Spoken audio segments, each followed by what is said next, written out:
Perhaps we need some outside universal threat to make us recognize this common bound. I occasionally think how quickly our differences worldwide would vanish if we were facing an alien threat from outside this world.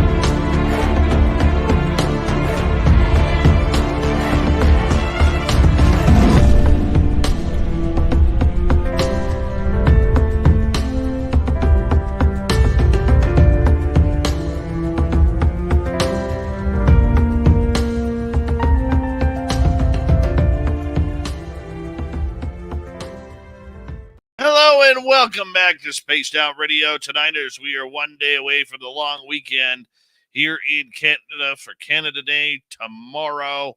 Actually, on Saturday. Feels like a Friday already, but that's okay. Varla Ventura is back with our Cryptid World. We're talking poltergeist, mean, dirty hauntings. Dirty filth is here as well. See how I kind of blended that together? Mean, dirty hauntings, and then dirty filth. Yep, that's journalism 101 right there, people. Journalism 101. I hope you're ready to have a good night. Here we are. We got Race Fan in the gold medal position. Kathy Evans with a silver and Roy Boy with the bronze. Hello, Michael Morris and Robert Lamoth. Brown Dwarf, how you doing? Laura Lobbs and Kurt M. What's happening? Lee the Bee and Mama Susan. What's going on? There's Jessica. Guy Calgary is here. Guy Calgary is going to be signing autographs after the show. Line up to the left of the studio, if you don't mind. To the left of the studio. All right, Sandra Kincaid, nice to have you back. And John Corner, what's happening? And who else do we got here? Let's scroll on down and say hello to Millennium, my man, and Ozzy. Oi, oi to you, my man. W. David Page, Peppa H. And Tim Othman. How's your goatee, buddy? Give us an update in the chat room. D. Cohen, what's happening? Vash the Impaler, Twyla Thicket, good to see you. Hi, Paramarv, and Aunt Edna. Aunt Edna will be signing autographs after the show as well. Line up to the right of the studio, if you don't mind. To the right of the studio. Gizmo and Nick Atkins, good to see you both. And there's Matthew Gutka and Kevin. Love V Love, Tyrone, what's happening? Zed Hut, good to see you again. Hi, Luscious Jewels. And who else do we have here? Richard Elmore and Stargazer. Yanni is here. And let's see here. Izzy, Stradlin, Beth. And there's Shane Michael Crisp from West Coast Dogman Project. Wow, it seems like I'm pausing a lot. Doug Shelby is here. The Doug Shelby has arrived, which means we can officially start this show. Hello, Cosmic Fleur and Paul Francis. Moving on down. We are caught up already. Where is everybody? I guess everybody's getting ready for the long weekend. Hi, Science Melinda. Tomorrow, I am taking my Jeep out, top down. It's been raining here. So I told my son, I said, I'm going to allow you to stand in the back seat, and we're going to drive through some major puddles tomorrow. That's it. We're puddling tomorrow night. All right, Blue Cruise, what's happening? Good to see you. And, my back feels great today. I've got my Dr. Ho vibrating patches on. Oh, feels so good. All right, Nikki in Seattle, how are you? And let's get over to the radio side. It's probably why I sound half stoned as I'm relaxed. Yep. I'm going to have to make a position change at the bottom of the hour, though. Yep. Let's see. Come on. Come on in, people. This means a lot of typing for me. Because I know everybody's going to fill on into the chat room the minute, hey, starts. But that's okay. Lots of typing. Varla, I'm going to be doing a lot of typing tonight. That's all I can say. We got under a minute to go. Don't forget, our super chat is open. It's a wonderful way to support what we do on this show on a nightly basis. And, gotta turn this one back on. Let's go to mode. We want, hold on here. We want 30 minutes. And we'll go to all of them. Hi, Bill WD40. Looking good. 30 seconds here. There we go. Oh, yeah. Bobby Fair and Philip Bacca, good to see you. Hi, Dutch UFO and Kurt M. What's happening? Super chat is open. Wonderful way to support what we do on this show on a nightly basis. And don't forget to give us a thumbs up, thumbs down. And if you're new here, hit that subscribe button, ring that bell, because it's that time. Horns up. All of you. Let's rock.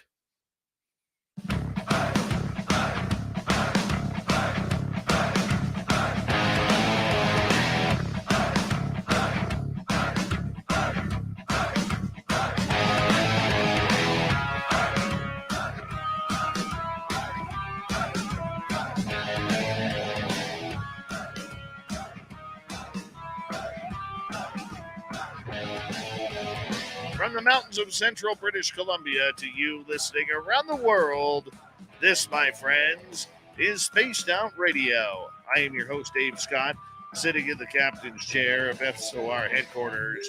We welcome you to tonight's show on our terrestrial affiliates around North America, digitally on Odyssey Radio, TalkStream Live, and KPNL. All of our archives are free. Join us at youtube.com/Spaced Out Radio. Do old Davey the favor, hit that subscribe button. You can follow us on Twitter at Spaced Out Radio, Instagram at Spaced Out Radio Show, and on TikTok at Spaced Out Radio. Our website, spacedoutradio.com. We have a plethora of features for you. Rock out to Bumblefoot, read the news wire. Check out our swag as well. Tonight's show is brought to you by Chive Charities. Help make the world 10% happier by visiting Chive Charities today. You can find them on our website. A power show of woo tonight, getting into all things paranormal, supernatural, and cryptid with Varla, Ventura, and Our Cryptid World. We got a busy hour 3 for you as well. We got Steve Stockton kicking it off from Among the Missing. Then Shane Michael Chris will be here with the UFO report, or make that the Cryptid report, followed by Dave 101 night and the news, the strange news of the week. Each and every month at this time, we say hello to Varla Ventura, author of Varla Ventura's Paranormal Parlor, Ghosts, Seances, and Tales of the True Hauntings, along with Fairies, Pookas, and Changelings, a complete guide to the wild and wicked Enchanted realm. Varla's books can be found anywhere in the world in major bookstores, online, or at her lovely website, varlaventura.net. And that's why we love it when she comes on in. And we always love Varla being here. Varley, how are you? I'm wonderful. Thank you for having me again. You just keep inviting me back. It's amazing. I don't know why. I don't know I don't know why. Yeah. After Vegas, I had to think twice about it. Yeah. I think I'm finally recovered from that trip. You will be recovered just in time to do it again next year. Yeah, my liver is just now healing. Oh, I love it. I love it. Thank you so much for coming on here and being a monthly contributor to this show. So many people love you and the knowledge that you have. And it's exciting because, you know, the one thing after so many shows that we've done together over the last 3-4 years that we've done this now, hard to believe, you know, it's hard finding that we've never talked about. But tonight I figured one out. Very true. Yeah. That's very true. So we're going to actually get into poltergeist activity tonight, and poltergeist and what's behind the menace of the madness around the poltergeists. Yeah, we're going to get into it hard. But first, Varla, each and every month when you come on, we always have new listeners who stop by and say hello and maybe listening to us for the first time.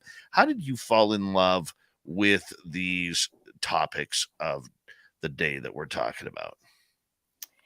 Well, I'm a bit of a child of the strange, I think. I was just raised in a somewhat unconventional environment in that I was exposed at a very young age to things like Ouija boards and cemetery picnics and occult books. So I always found a lot of comfort in those topics. Always felt more comfortable actually kind of exploring those, the flip side of things, the darker side of things.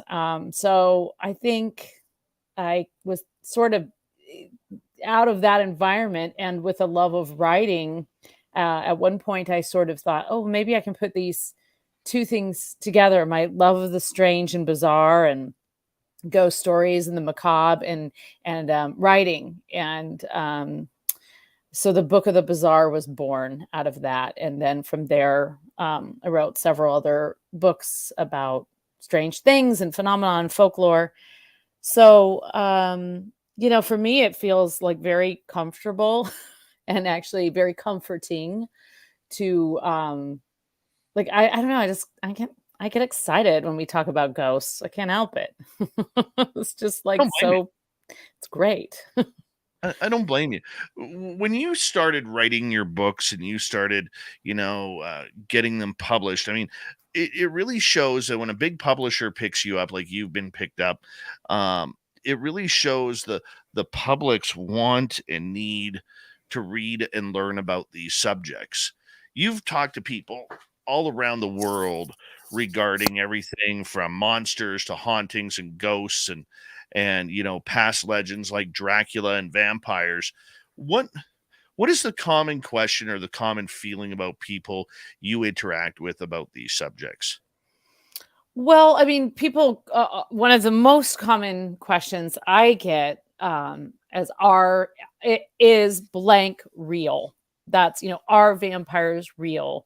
Are werewolves real? Are fairies real? Are mermaids real? Are, people pay, people pay, I think like, a little more, give a little more credit to ghosts and paranormal phenomena. So I think that those kind of like those supernatural creatures are the things that I just get asked a lot. Are these really real? And there's certain creatures that people kind of like, they draw a line with. Mermaids, for example. I get a lot of skepticism about mermaids, even from the wooist of the woo. And vampires as well. So I think that's one of the most common questions that I get.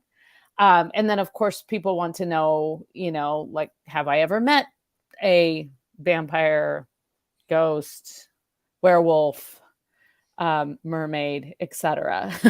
So I think that idea, which to me, I mean, and I do not, that to me, that's not an offensive question at all, because I think our desire to want to know more is fueled by our doubt at some level. So if we just like believed and we didn't question anything, we would just sort of, walk along with like our eyes glazed over, and, like we had spent like 3 too many nights in Vegas, But if we are actually questioning things and trying to kind of explore more, I think that that's when we uncover a lot of very interesting evidence. And I tend to hang out a lot in the realm of fairy and folklore, and spend a lot of my time. In fact, I've been down another rabbit hole recently doing some research for the next book that I'm working on, and really kind of just diving into some different stories that I hadn't read before. And to me, that's, I love firsthand accounts. I love people telling me their stories of their encounters and things that have happened to them. And I, of course, have my stories of things that have happened to me. And I think that that's part of the art of like sharing our stories and our collective experience. And I think what we have in the folkloric record, especially, over the last couple hundred years, is the same thing. It's just sort of interpreted in a different language. And it sometimes can be a very thick and confusing and biased language. But it's there.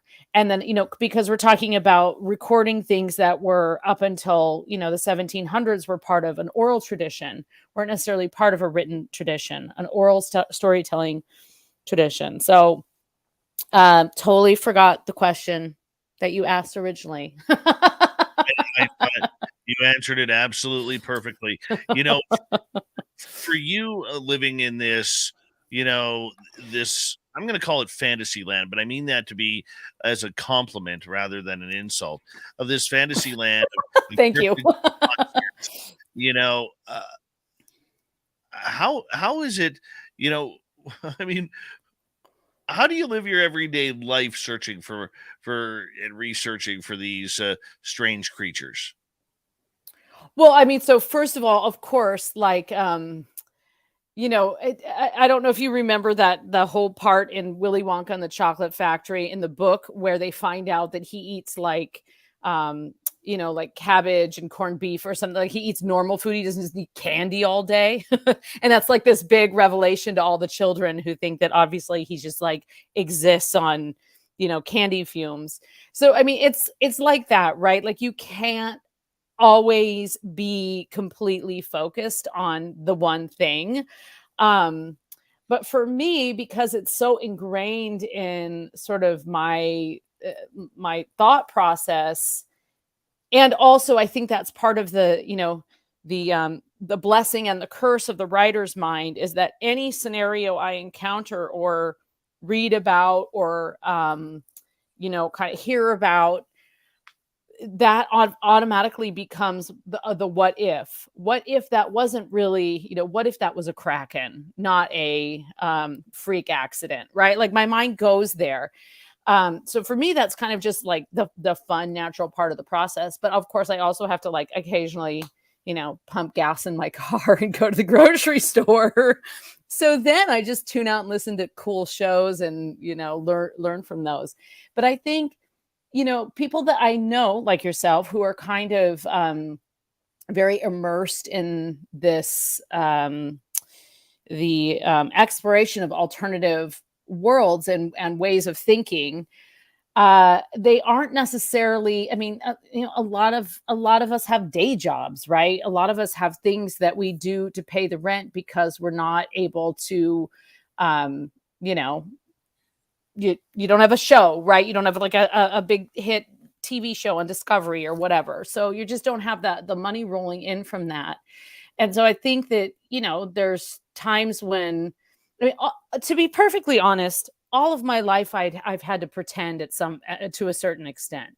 When I was a teenager, I had to pretend like I understood what was expected of me or that I fit in any way, even though I felt completely foreign in every environment, except with my one friend, Ben, who was a weirdo like me and a weirdo artist and just like completely independent and independently minded. But, throughout my life, there have always been these times, and I think a lot of people can relate to this, of like, just not really fitting in with a norm, and then having this whole internal conversation about what is that norm.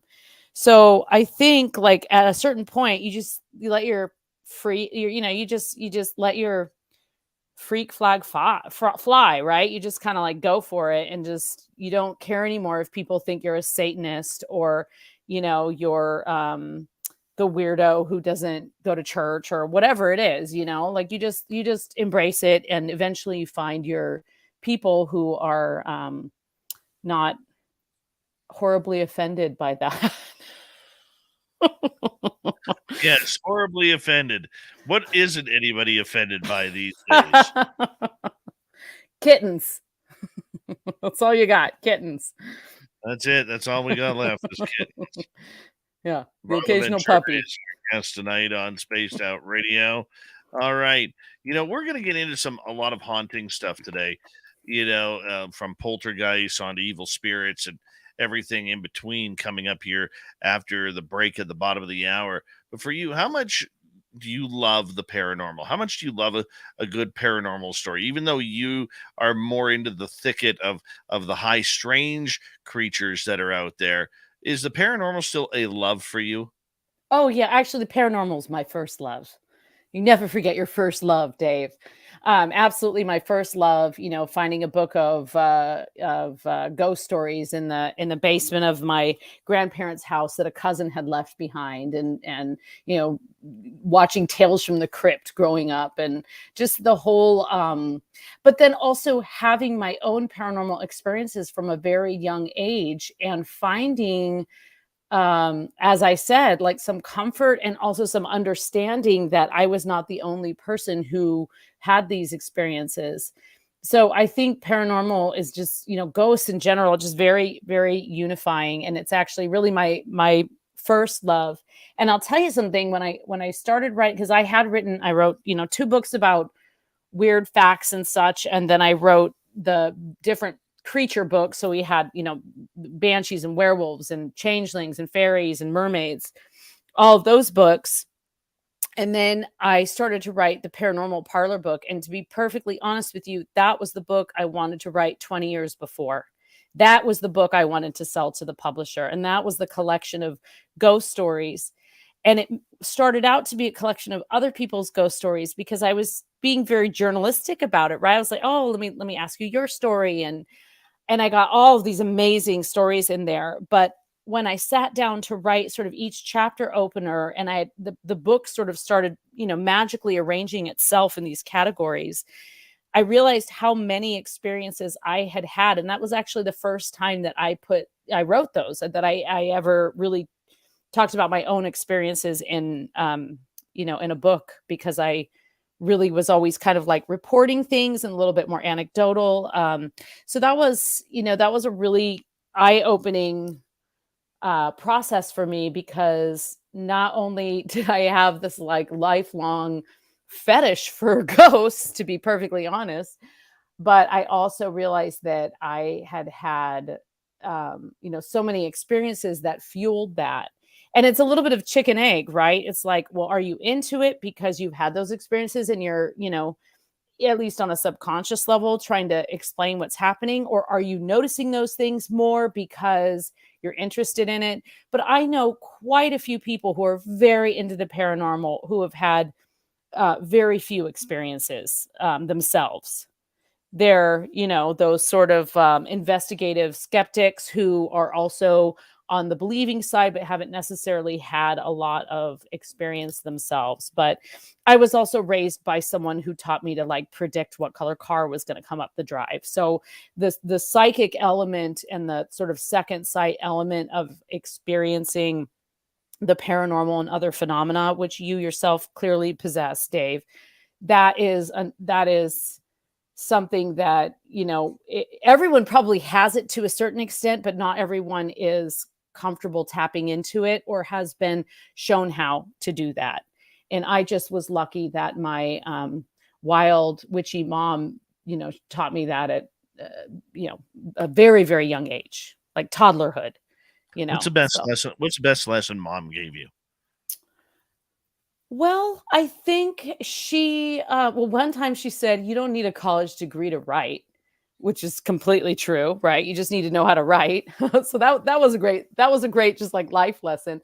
But I think that just to the ability to see magic in different situations, and I think if you are a magical person, and it doesn't mean you're not vengeful, because we all know I have a vengeful streak. But I think it's the ability to see, when you are able to see magic in various situations and see kind of that beauty of this other kind of possibility, those things that appear out of the corner of your eye. When you're able to kind of see those things and celebrate them, you are frequently become a more compassionate person toward the everyday Luddite that, taps their brakes a million times at the stop sign, So I think that's my biggest takeaway from her, at least lately, is a sort of like patient compassion, especially in the face of magic. It's always magical. We got 4.5 minutes to go before we go to break at the bottom of the hour. Varla Ventura is our guest tonight on the show. Now, Varla, when you are out there, getting these lessons from mom, Did mom say, hey, the public may not get what I'm telling you, so keep it quiet? No. Nope. She never did. That's probably why I am the way I am. It never occurred to me that that was an unusual way of thinking until, I sort of started expanding my friend circle and just kind of realizing that, yeah, you're teenager, you're your own world. And then as you get out into the greater world and you start interacting with other people, you discover that, people, I mean, everybody's got trauma and different experiences that they've had. Mine was just not religious trauma. So, no, I actually I thought it was perfectly normal to, you know, read tarot cards and light candles and gather herbs from the muddy banks of the pond and on the property and walk among the apple trees in the moonlight. And I just thought that was like, yeah, that's what you do. So yeah, I was not aware that that was abnormal. No, eh? I don't even think it is. I'll never admit that. It's not abnormal. It's perfectly normal to be strange. So, okay, so we got the best lesson mom taught you. What's something she warned you about? Oh, well, just looking at the time there. Well, so one of the biggest warnings we had was when the first time that I was using a Ouija board, which was a gift from her. It was like a Christmas gift, and this is like the 1980s Parker brother version that we thought was Monopoly wrapped under the Christmas tree. And my sister and I got it, and we started using it immediately, of course. And we made contact, like, I think the first time that we had used it. And the reason that I knew that something was actually happening was that my sister got really scared. And I, on the other hand, just wanted to keep doing it. It's like, oh, let's do this again. And my sister was like, no way. So my mom walked in one time when we were doing it, and I think she had given it to us. I don't know. She probably just thought it was cool and like, here's a gift. And, maybe she wanted it. How we do that. We buy people gifts that we want. And she saw us and she said, who are you talking to? And we said, oh, we're talking to this little girl. Her name is Elise. And there had been a grave discovered nearby, like a lone pioneer grave of a little girl. And I think that was the name of it. And she just walked in, picked up that board, snapped it shut. You could hear the little plastic planchet like crack against the cardboard. And she said something like, you don't know how to open a portal if you don't know how to close a portal if you've opened it. And, in a way, it was very much like online predators, right? Her fear was that here are these two little girls. We were like 7 and 8. Talking to another girl's spirit, but it's like could have been anything impersonating this little ghost girl, and enticing us into the woods or whatever. So that was never open a portal you can't close is a very solid piece of advice and a warning that my mother taught me for sure. Mm-hmm. Sound advice. It was never, never follow the voices that are coming from the forest because they may attack you. Nothing like that. Oh, well, she did tell us never fall asleep on the fairy mound. In all seriousness, she would point out what a fairy mound was, and she said never fall asleep on a fairy mound. Because if you fall asleep on a fairy mound, you can wake up in that kind of dream state, and then you are often more able to see the fairies, and then they'll entice you into their world, and then you kind of waste away, and the next thing you know, Rip Van Winkle happens, and 100 years have gone by, and you're, or usually just like a week, and you're not satisfied until you stay with the fairies, but your body just kind of wastes away. It's not unlike drug addiction, really, in many ways. Varla Ventura, Our Cryptid World continues on Spaced Out Radio. Right after this, we're going to get into poltergeists. What causes them? Why are they around? Spaced Out Radio continues with Varla Ventura's Our Cryptid World. Second half hour is next.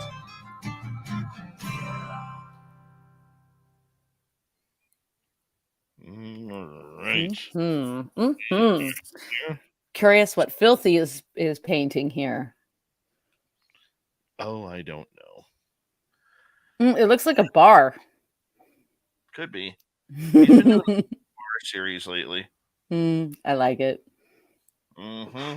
I also really like that you just like paint right from the like kind of like slightly split open watercolor thing that must have just like not completely open correctly. So you're just painting right from it.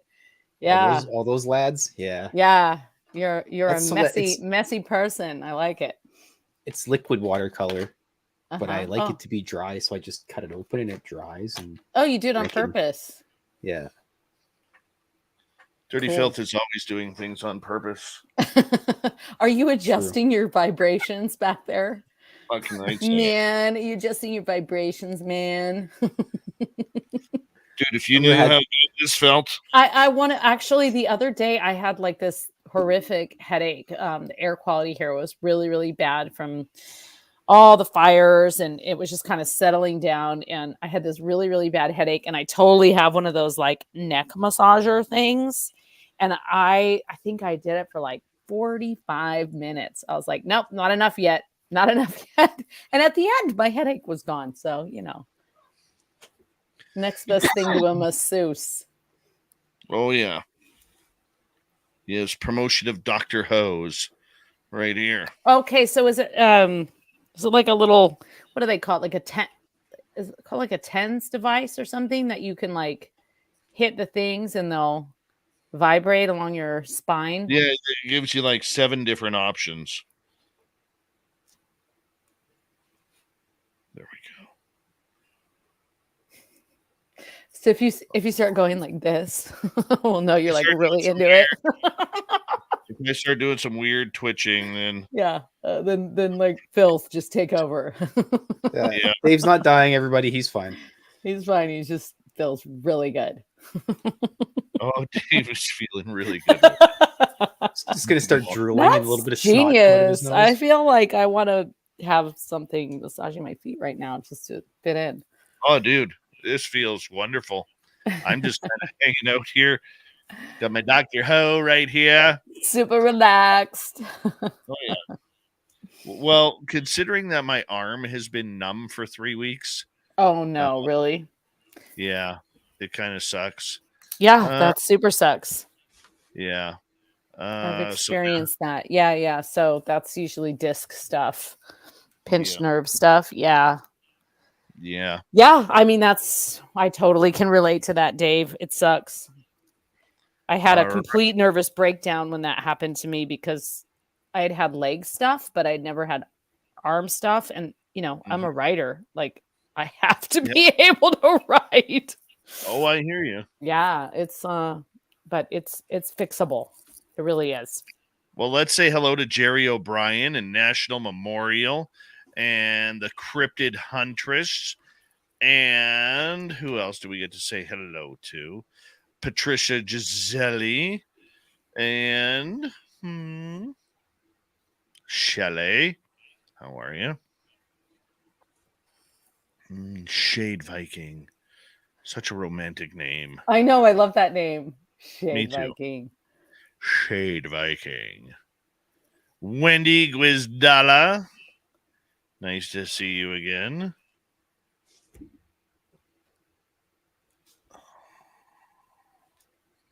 We're caught up there.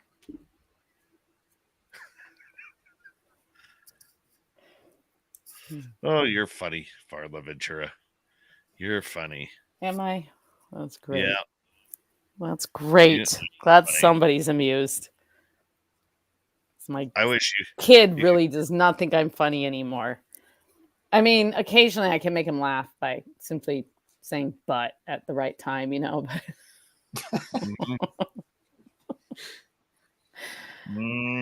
not really often enough. Jessica McCreary, how are you? All right, we got like 40 seconds. Thank you to Big Tex for the only super chat for tonight so far. Thank you, buddy, for kicking that off. And your great beard of knowledge is always helpful. And let's say thank you to everybody so far who's given us a thumbs up, thumbs down, and Emmy Ton Wait. Thank you to people who've given you a thumbs down. Yes, because it I helps. thumbs down that. Cat Chaser, the best name on YouTube, Dry Toast. Susan Ahern, how are you, beautiful? Nice to see you again. And here we go, everyone. We got 5 seconds. Thank you, Deb. Love you.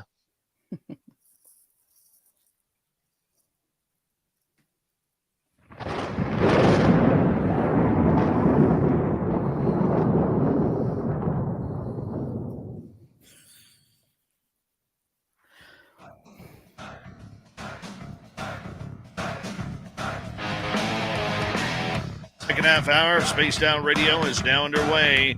Thank you so much for joining us. My name is Dave Scott. Very much appreciate earning your listening ears. Want to remind you that if you've missed most of this show or others, check out our free archives by going to youtube.com/Spaced Out Radio. Do old Davey the favor, hit that subscribe button. Our website is spacedoutradio.com. We have a plethora of features for you. Rock out to Bumblefoot, read the news wire, check out our swag as well. Follow us on Twitter at Spaced Out Radio, Instagram at Spaced Out Radio Show, and on TikTok at Spaced Out Radio. Here comes Varla Ventura for our Cryptid World second half hour with our monthly contributor here. We love Varla, and you can get any of her books at any major bookstore or on varlaventura.net. Varla, welcome back. Thank you. Thank you. No problem. Been having a great time here. Always. Poltergeists. Yeah. What do we know about them? What brings them around here? Well, just so like as a broad definition, a poltergeist is of course a ghost, but it's usually considered a ghost that has a little bit more, I guess like a little bit more aggression might be one way to look at it. Not all poltergeists are aggressive, but generally speaking, a ghost might appear as like an apparition, as like a vision, or you may hear it. A poltergeist, whether you see it or hear it or not, usually can move objects, push things across the room, flicker lights, cause some interruption in the physical world beyond just what we're like seeing or perceiving. So what causes a poltergeist is that's the $1 million question, really. Is it just an unrequited ghost that, has something to say and can't quite get their message across? If you go with what we've known since the last like 30, 40 years, and especially what Poltergeist the movie taught us, it's that poltergeists are very aggressive. They're the ones that will scratch you, and they're quite frequently attracted to children, especially teenagers. So that is one fairly common thread that you'll hear throughout stories of people having. Not everyone will call them a poltergeist. They may just say, I don't know what to call this, or I've had this experience. But it's usually an experience that was a little bit more threatening in some way, not necessarily always terrifying, but an experience in which, again, something physically in the physical world was affected beyond just our own perception or what we were seeing. And so there's a lot of theories. Some people believe that like teenagers in particular, adolescent and teenagers are very vulnerable to attracting poltergeists, and that poltergeists are attracted to kids of that age because they are putting off like high emotion. But then that could be anyone. Like there's lots of people that put off high emotion or have high emotion times of their life. So that could be anything from like extreme anxiety about, it's not a coincidence that a lot of people will experience a poltergeist almost immediately upon moving into a new place. That's a high energy and high emotional experience for anyone moving. I mean, from just the physical labor of it to also the emotional passage of leaving one place and going to another. It's very taxing, right? As someone who's moved like 20 times in her life, I can really relate to that, of like, you know, that first night, like, is there going to be some kind of like weird flickering?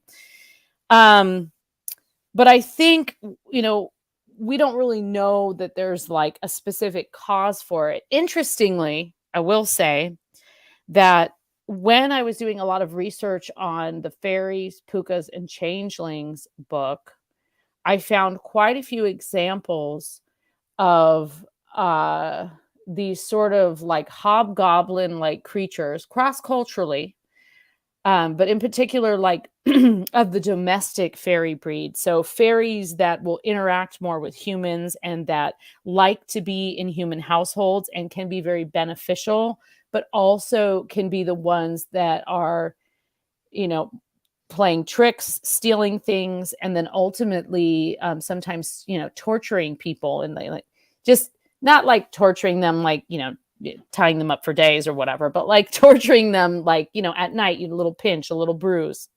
So those kind of more volatile situations can trigger poltergeist, and that does seem to be a very consistent thread to poltergeist.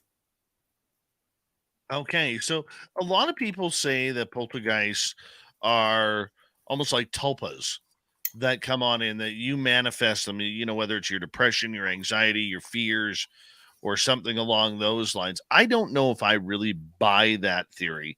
You know, Yeah, where do me you neither. stand? Yeah, I don't buy it.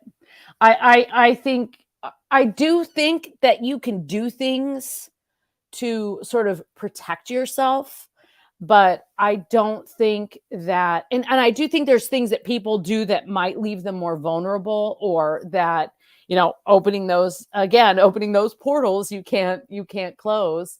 There are some things done in ignorance that can cause disruptions, and that whatever, you know, I don't know, it's a disruption in the space-time continuum, right? It's like, oops, I just glitched out and I totally messed up your thing, and now you're angry about it.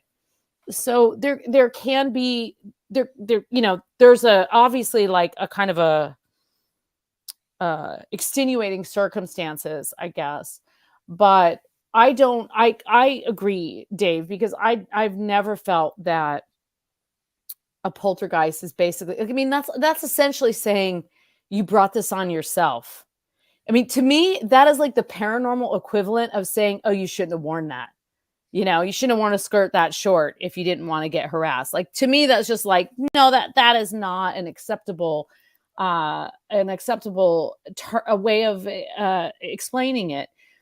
And now on the kind of end of that, I will say I do think that, because I think that poltergeists, in terms of like more aggressive or interfering, maybe aggressive is, I'm going to redact that word aggressive, I'm going to say interfering. They can be aggressive. How you react to that can also play into that. But as far as it being a tulpa or something that basically you're like, oh, I'm you know, ghosts follow me, so ghosts follow me. I mean, that kind of goes back to, am I experiencing things because I love these things and I want to experience them, or am I experiencing them because I'm more aware of them, or am I just experiencing, or am I more aware of them because I've been experiencing them? Back to that chicken and egg thing. So I really don't think that you can cause a poltergeist. Now, you may be able to feed a poltergeist, but you can't necessarily cause a poltergeist. Not at least not in my opinion. I think that there are a lot of people that would heavily disagree with me. And I really don't care, because I think they're wrong.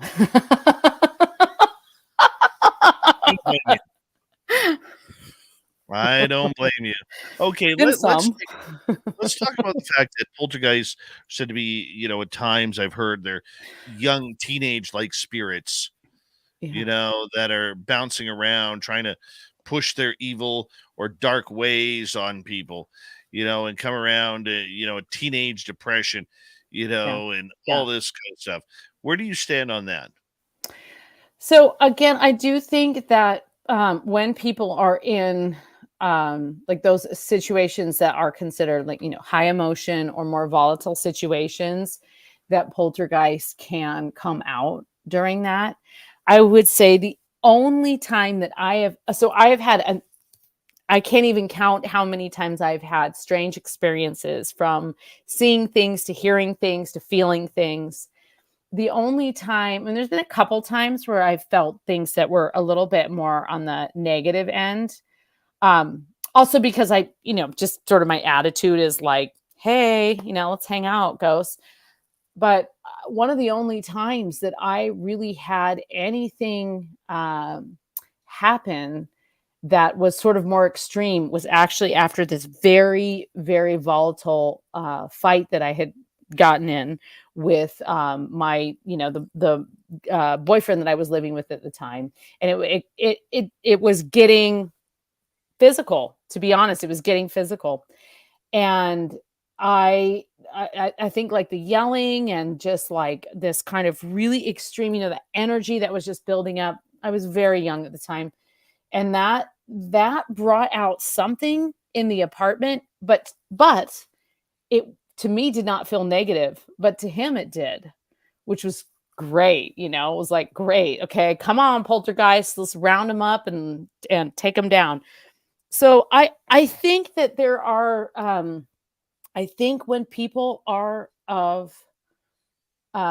in a high emotional state for whatever reason, in terms of their mental health, their physical circumstances, whatever it is, I think that actually makes people more perceptive to and more sensitive to that kind of like other layer of the world that is invisible otherwise. So in that sense, teenagers are the prime example of that, right? That whole transition from childhood into, tween adolescence and then into teenager, like there's just like so many things going on. And so as a result, you at that age could potentially be more tuned into that kind of, you're already just like, wow, starting to realize all these things about the world. It makes sense that you'd be able to be more tuned into those other things, and that they may also tune into you. But here's what I really think about poltergeists, and I kind of put them more in like the category of, right, just like the broad ghosting category. But I think this is a way that people can relate.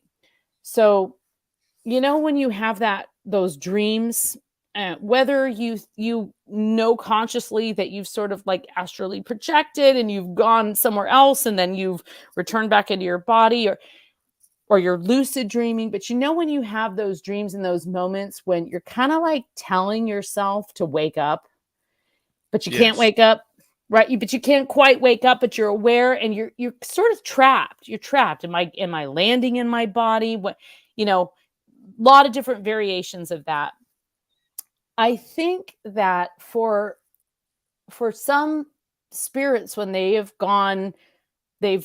passed on from this, physical realm that we currently are in, I think that they do become sort of a little bit, it's not quite limbo, but I think that there's a bit of that trying to get the attention. It's like when you're yelling at yourself, wake up, this is a dream, but you're not quite there. That little tiny space there where you're not awake, you can't, you don't fully have control, you're dreaming, but you're waiting. It's like you're waiting for this thing to happen. I think that poltergeists actually kind of exist in that space, and they are sort of, in many ways, sort of desperately, that like moment of panic, desperately trying to make that contact. And for many of us, when someone desperately does something, especially if we're already feeling like, this is a really stressful situation, we can perceive that as negative and threatening. And that's not to say that it isn't for like, I know a lot of people who have just been like tormented, right? But for me, I think that I have found that that contact is happening, and if your response is fear and oh my god, don't touch me, then the all of that effort of trying to get your attention can, it becomes frustrating for whatever spirit is trying to make contact with you. So I kind of think poltergeists exist in that a little bit of that space of frustration of they're misunderstood. Are they really, Varla? I think they are. Let's give the poltergeist a little love tonight. That's your answer for every creature that wants to rip your eyeballs out. It just needs a little love, a little attention. It just, it just wants its neck scratched. I know it is. It totally is. But, that's, again, you blame my mother for that. Compassionate magic. All right. Okay. So a lot of people will, let me ask you this. What's the difference between shadow people and poltergeists? Yeah, I think shadow people are their own thing.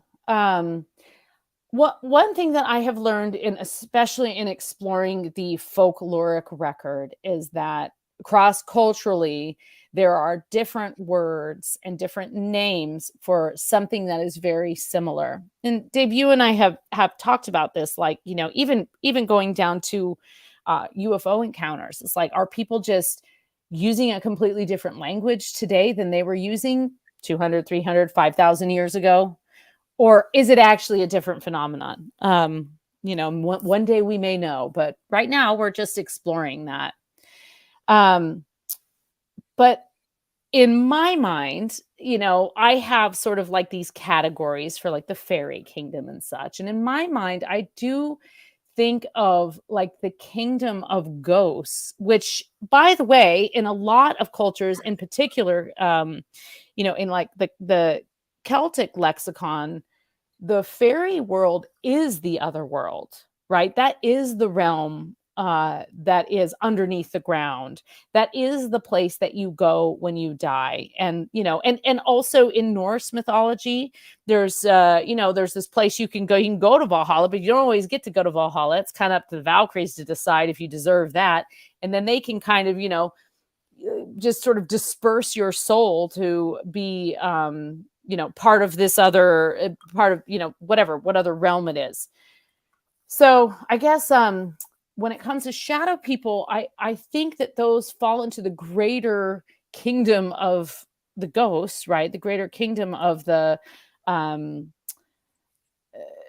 wouldn't even put them in the same category as poltergeists. I think that shadow people are something different, and that is just an inkling that I have about it. I think that shadow people are up to something else. I think they're trying to teach us something else. I think they're attracted to certain people and situations. I think they frequently follow a lot of the same people throughout their lives. And I think that shadow people generally are very visible compared to, we think of like ghosts as being these like white ethereal things, but shadow people are more visible in their own dark way. Whereas a poltergeist, again, is more interfering. It's getting interfering more with the lights, the, books flying off the shelf, things being out of place when you get home, cupboard doors being open, that sort of thing. Okay. Do you then think that poltergeists are naturally tricksters? Do you think they're there to torture people? Or do you think they're just checking out the cupboards to see what's there for food? Yeah, all of the above. I approve this message. I think probably more the first two. I do think that there are also, after you die, if you're like trying to make contact with a loved one, if you have this like, way of trying to show them a sign, I do think that could be thought of as a interfering ghost because you're able to make some kind of physical contact. I think with a poltergeist, probably the one thing that would set it apart in terms of definition is that the poltergeist is consistent. So it's not a one-off. it's not a, oh, this one time the light flickered, or, oh, this one time the cupboard door was open. It's a consistent experience, especially in a specific place, that that, you know, it's a combination of all of those things. It's a regular occurrence. So it's generally not just like a one-off thing. I mean, maybe if you spend the night in like a crazy haunted house, you get all of those things at once. So it's sort of that buildup of something trying to make contact with you. And I think that we just have this impression. I know I'm the poltergeist advocate committee here, but I think that we have this impression that poltergeists are inherently evil or negative, or that they're a manifestation of demons. And I honestly, that is sensationalized Hollywood. Although sensationalized Hollywood is rooted in truth, right? Like even the movie Poltergeist was based on a family that had these kind of experiences that, you know, of course, Hollywood had, you know, they didn't have a pool full of corpses, but, you know, we're not all living large. No, not many of us are. As we have about 3 minutes to go before we have to go to break at the bottom of the hour, at the top of the hour. Varla, Ventura, and our cryptid world continues here. Okay, so why do some of these poltergeist spirits seem to pick on one person in a house especially? Yeah, I just think that there's very typically in any family, there's one person who is more in tune with the supernatural world. I think sometimes you have like generations, and you will frequently hear stories. I mean, I have some even in my book of someone who finds out later that their own parent had this experience or a similar experience when they were a kid, or, you know, that it's happened before. I think in general, like in modern times, we move around a lot more than we used to. And so that's something that poltergeists and banshees have a lot in common. I mean, banshees are kind of more like, well, harbingers of death and terrifying creatures, but they also can be inherited. And, you know, I don't know, are you inheriting the ability to see them? Or are you inheriting the actual entity itself? But I think they just tend to, you know, just latch on to somebody who really is exuding that energy and notices it, right? Some people are oblivious. They just don't notice those things. They don't know where they left their keys. I am sometimes in that category, honestly. Like I can be very oblivious. I can like just, I don't know. I don't think I put my keys there, but I can't prove without a doubt that I didn't do that. So I can't say for certain that a poltergeist intervened. Whereas other people are much more aware of where they've set every item. I think those are the people that are more prominently and consistently affected by a poltergeist, because it really kind of shows them that they don't have the control over the situation they thought they did. Not saying controlling people see poltergeists more often, although that could be an interesting research topic. I'm just saying, I think there's always in like any family or any household or, you know, any whatever like living situation, there's generally a person who is more just like tuned into that, and that can totally be subconsciously, and actually often is subconsciously. People don't really, you know, haven't really honed or protected those abilities yet. And so instead they just get super freaked out that this thing is dragging their covers off their bed every night. Very true. I've never had that happen. Hope I don't. But for those who have, you have my empathy. That is for sure. When we return for hour number 2 of Spaced Out Radio tonight, we'll take audience questions if you were in our chat room or on Twitter, or you can just hang out and listen. Varla Ventura is our guest. She comes in near the end of each month for a little cryptid show we call our Cryptid World. Yes, we love Varla around here. You can get her books in any major bookstore or on our website, varlaventura.net. When we return, more poltergeist, more scary, spooky ghouls and goblins, that are roaming around, your garden gnomes. Yep, garden gnomes are real too, people. Spaced Out Radio's hour number 2 is next. All right, we are clear. Creepy garden gnomes. Creepy garden gnomes. Isn't that nice? Creepy It garden is. gnomes. It's lovely. You know I like creepy things. I know you do. Speaking of creepy, we're going to turn this over to Dirty Filth for a couple of minutes. By the way, there was a Merle sighting. There was a Merle sighting in the chat room. Yeah, we got Merled, people. We got Merled. I'll be right back. Okay, love you, Merle. All right. Take Merle. these off. We're going to move these to the next spot when we return. When we return. Ooh. Upon returning. Ooh, he didn't mute me. Oh yeah. That's okay. I think I have the power to. I think I have the power to unmute you. Cool. Because a long time ago, Dave was messing with some controls, and I noticed mine were still intact. I don't think he rewatches the commercials, so it's not like he's ever going to hear this. But I think I got control for stuff. Like, check this out. Oh yeah. Don't let on. Oh yeah, you just shifted the view. Look, you put yourself on top. Yeah. Welcome to Space Out Radio with Dirty Filth and Varla Ventura with our special guest Dave Scott. Woo, woo. Oh, We're doing it. Oops! Oh, look at that hogging the show. Can't do that though. Anyways, I don't like that. Wait, no, you have to go like this. That was probably my message to you that just went. Ba-da-da.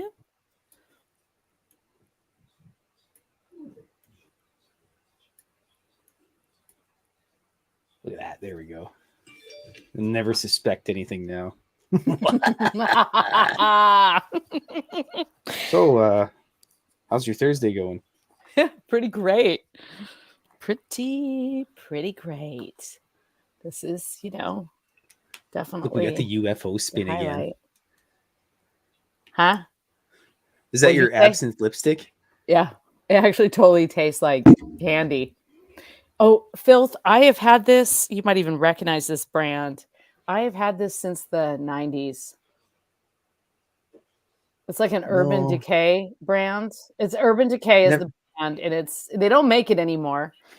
And I know you're supposed to throw things away, but it's a buildable and it tastes like candy, and there's no other color like it in the world. And I've thought about throwing it away so many times, but it's perfectly good. And when we're in the 90s, so long ago, it still works. No, like 60 years. Isn't that amazing? It's like your grandma's lipstick or her like Coty powder that you would find, and you'd be like, it's my grandma's patchouli that I always wear from so good. Like 1912. That's why everyone gives us a I know wide what you berth smell like. Stench. I know what you smell like. It's I terrible. like it. I like how you smell. Yeah. It does smell like patchouli. But like with a little bit of something else, a little bit of like art thrown in there. It was that crush stuff. Came back. Yeah, it was like patchouli, tobacco. Gotta smoke a menthol. They're like, a menthol.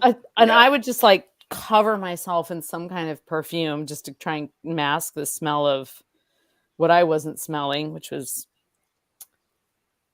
Crush, Camel Crush. Isn't that a video game? Anyways, I've wrangled all the cats. It should be a slot machine. Camel Crush. 3 menthols. Poor Corey. Listen, is Preacher on here? I haven't heard from Preacher for a while. What's his deal? I think he got abducted by aliens, to be honest. No, did he make it home? Is he still driving? He's actually probably still driving. Long ass drive. Oops. Well, he lives in like a different dimension, so you got to drive across the states, hit that portal, and drive back across again. Yeah. It's like platform 9 3/4. If you just floor it, you just go straight into it.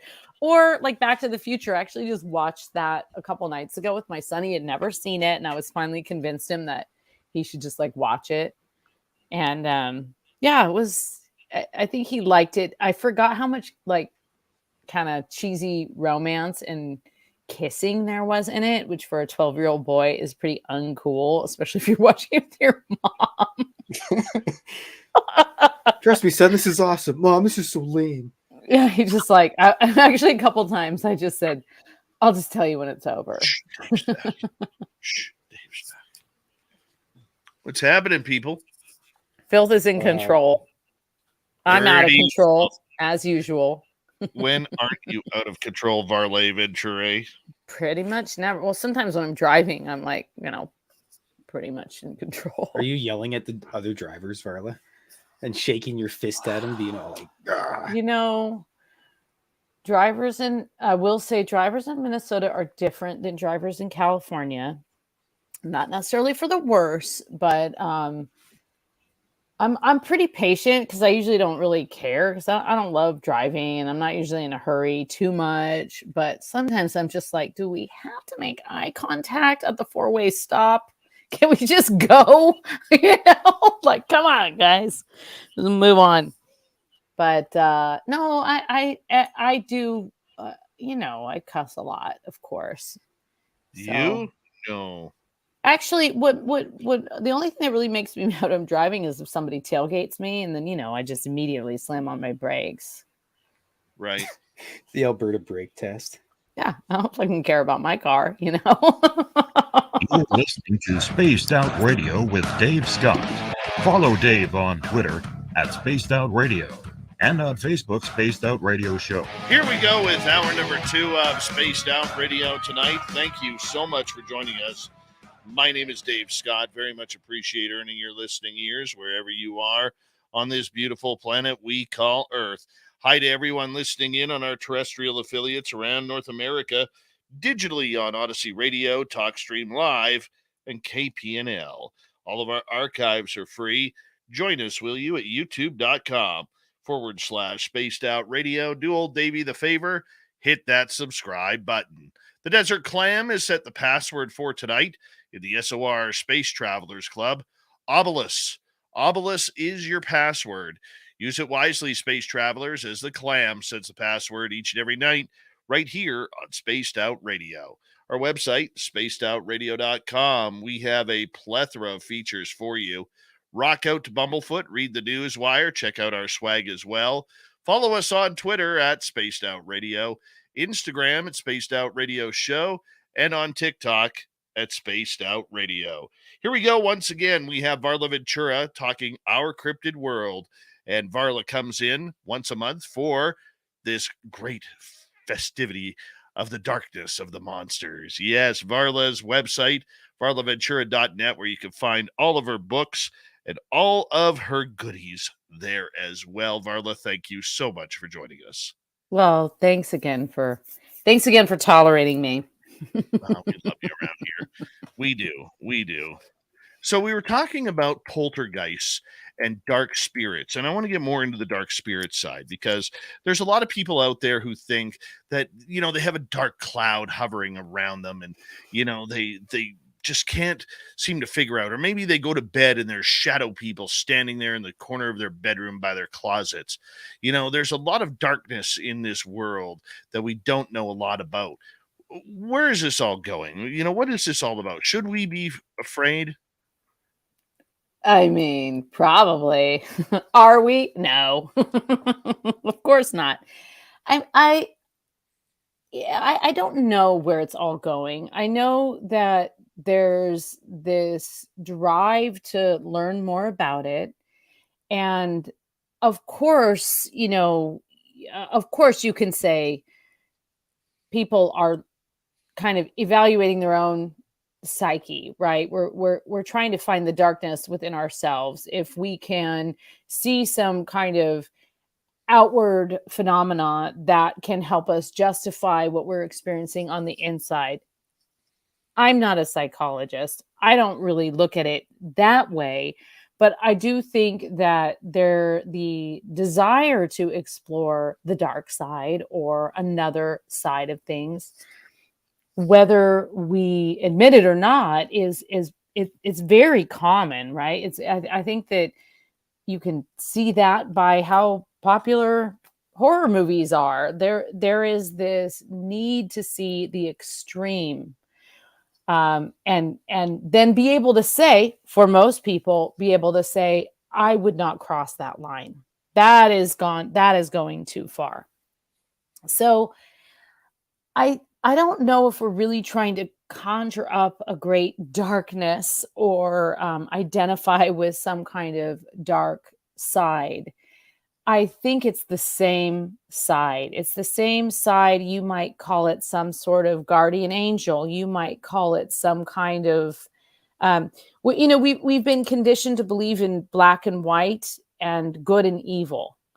There's a lot of gray area out there. And really, the majority of supernatural creatures exist in that gray area. And ghosts are constant, paranormal experiences are constant reminders of that gray area that is neither this nor that, but it doesn't quite, something that doesn't quite fit into the categories. So I don't know. I feel like, it's not inherently dark. The darkness that is there is the unknown. And I think that many people find that frightening because it is unknown, and that can be scary. But I subscribe to the belief that, the unknown is great. It's full of possibility. It's full of knowledge. Now, I like anyone, I get anxiety if I don't have certain things that I understand or certain situations in my life that I can't control. Like, I'm not saying that the unknown is, otherwise we'd all be sitting around the mad tea party all day, every day. Every day would be, 24 hours in a casino in Vegas. You know what I mean? It'd be on a loop and it'd be on a repeat. And that's not a way that most of us can sustain our lives. Even people that work there go home and brush their teeth and go to bed. So I don't think there's like a great conspiracy to conjure up some kind of darkness, or that there's darkness evading. Honestly, the darkness comes from humanity more than it comes from the supernatural realm. But the supernatural realm is infinite, and so that the infinite possibility of darkness, of course, exists there, just as the infinite possibility for light, or somewhere in between, exists. What about these hitchhikers we hear about, where people go and say they enter a haunted building they don't even know, and the next thing you know, they're taking home one of these hitchhiker spirits that's attached itself to them? Yeah, that's a really interesting topic, because I feel like there are the kind of like place ghosts, right? Like a place is haunted, and people have had, the the hotel in Virginia City where the room smells like roses, and the ghost of the old madam rolls down the hall. And people have had like similar experiences in that place. So there's like the place ghosts. And then there's the kind of like some kind of greater sort of entity and supernatural being. And that can be for some people, that can be something that follows them throughout their lives, or, kind of can attach onto someone. And I don't know. I mean, I actually think about that a lot. And I wonder, is it that this particular person, I mean, first of all, we know, of course, that this person is perceptive, right? So they have that sort of sixth sense. They have that second sight to be able to even perceive and document that in any way. And by document, I mean, telling someone, hey, this really weird thing happened to me. So but I do think that there are like entities that can latch on to a certain person. I mean, I know I would, if I found someone who would actually be able to like realize that I was trying to communicate with them from the other side. I would be like, I am not, like, just until I get my message across, I'm staying with you. By and large, though, I do think that these things can be removed with like some, there's a few steps you'd have to take, but one of the first things you do is ask them to leave. You if you're conscious enough of them, then you ask them to leave. Now, sometimes things latch on to like kids and teenagers who are also kids, that will latch onto them, and they're a little bit more ignorant to it because ignorant is a bad word, but like oblivious to it because they are kind of in their own like, teenage whirlwind. Which, by the way, lasts well into the 20s. I think we can all attest to that. That whirlwind, and so that can be maybe some like unconscious grabbing on. But I don't know, actually, Dave. That's something I think about a lot. Is like, do these entities attach onto someone, or do these people the people that have these repeated experiences? Are they a beacon? I once had, and he was actually one of the most interesting people I'd ever met. But I met this man, and he, from a young age, could hear a cacophony of ghosts. Really? I mean, a cacophony of ghosts. He could not walk by a graveyard unless he sort of steadied himself, because he would hear so many voices of the dead. Like, he was like hyper psychic is probably how I would describe him.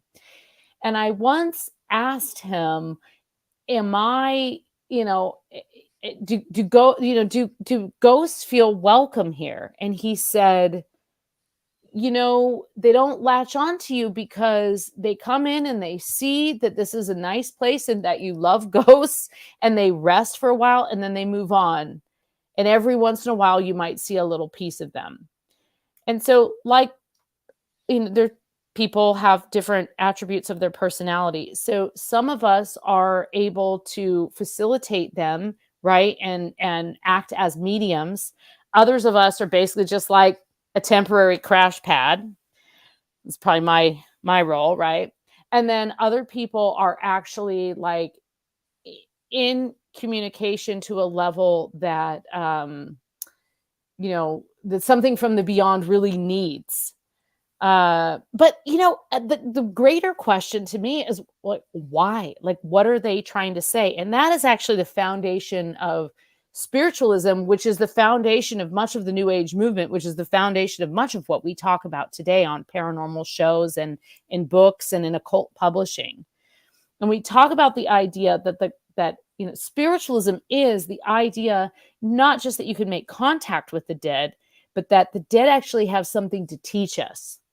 And there's a difference there, right? We're not talking about channeling gods or looking at some kind of higher being. We're talking about ordinary schmoes who have passed on and want to tell us something and give us some kind of great lesson, some great moral lesson that we can take and apply that to our own daily lives.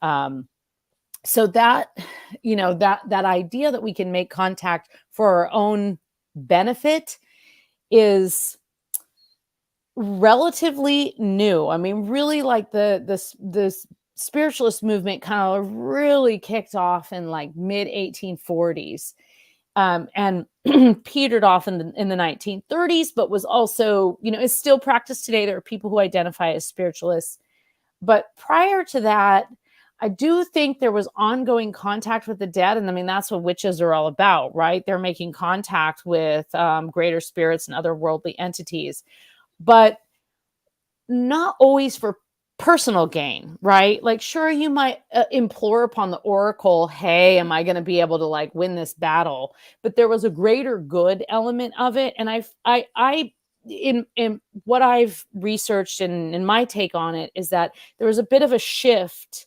in the 1800s that really kind of shifted our mindset to like, hey, what can you as ghosts do for me? And that has its different implications to how we then interpret when we have these encounters. Mm-hmm. Okay, so Is it a matter of somebody who's been haunted before that gets those encounters, or is it someone who is maybe, went to a couple of horror movies and is now seeing the results of that this could be possibly true? What would bring this on for someone to have any sort of encounter if they've never had one before? So there's varied ways, right? Like I think that you could try very hard to invoke that, but that is no guarantee. And the hours and hours and hours of footage on the ghost room show's floor can attest to that. Walking into a place and saying, come on, ghosts, appear on camera. Come on, ghosts. It doesn't work like that, right? Sometimes you walk into a place, you feel something immediately, right? Merle and I had that experience when we were in Vegas immediately. But sometimes you walk into a place and you're waiting. So I feel that there are many different ways to approach that. Now, witches who work with the dead will perform very specific rituals to connect with the dead, either specific ancestors or the dead in general. Other people who may want to welcome ghosts, another form of that are seances, deliberately making contact with the dead. The Ouija board, scrying, putting yourself into any kind of trance, basically getting out of your own head for a while are all ways that you can contact the dead. And there's nothing wrong with doing that. And there's nothing necessarily threatening or scary about that. All I will say is that if you do want to do that, just take a few precautions, make sure that you're in the right headspace. Make sure that you kind of give yourself a protective circle. It's like, it's horror movie 101, a circle assault. Just do some of the basics and make sure that where you're coming from is not, hey, let's see if we can poke this bear, but more of a place of like, I would like to make contact. I would like to see what kind of answers I get, and don't give up, right? Like keep at it. If this is what you want to have happen. Now that's if you're going into it consciously. Time and time again, I have been, regaled with stories of the unsuspecting, person walking along the road or, just walking into a place and not expecting any kind of encounter. You could see that throughout the folkloric record. That's actually pivotal in a folk tale and in any kind of story. There's got to be the unsuspecting victim, if you will, right? There's got to be the person who all they're trying to do is get home late at night along this road, and they were told not to walk that road, but they were late and it was a shortcut. And if they just did it real fast, everything would be fine. And the next thing you know, is like some kind of shape-shifting monster appears before them. So that's kind of a recurring theme. Don't know that you can really make a plan to encounter that's often done out of just sort of blissful ignorance. So anyway, Dave, I think it's just like there's a lot of ways that can happen. You can go about it completely deliberately and have nothing, and you can be completely oblivious and have something. That's what makes the whole concept of the supernatural so elusive and so enticing at the same time, right? It just kind of slips through your fingers, but just only.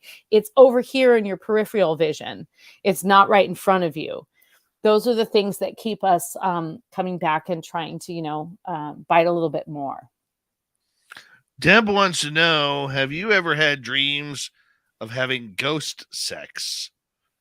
Yeah. Actually, I have. I've had I'm not sure if I would say it's a ghost necessarily, but there's certainly when I was a teenager, I had a very strange experience in a basement of a Victorian house, I probably shouldn't have been in, lit only by candles. Ouija board was involved. And there was something that made contact. Initially, I was doing it with my boyfriend, and then he went upstairs probably to get like a gallon of wine or something, you know. And I kept doing the Ouija board, and it made some comments, made some very like, you know, suggestive comments. And I ended up actually the if I remember right, the board, to this day, I'm not entirely sure if I hit the board because I was startled. I don't remember being afraid, but I do remember being quite surprised. But the board did kind of fly across the room.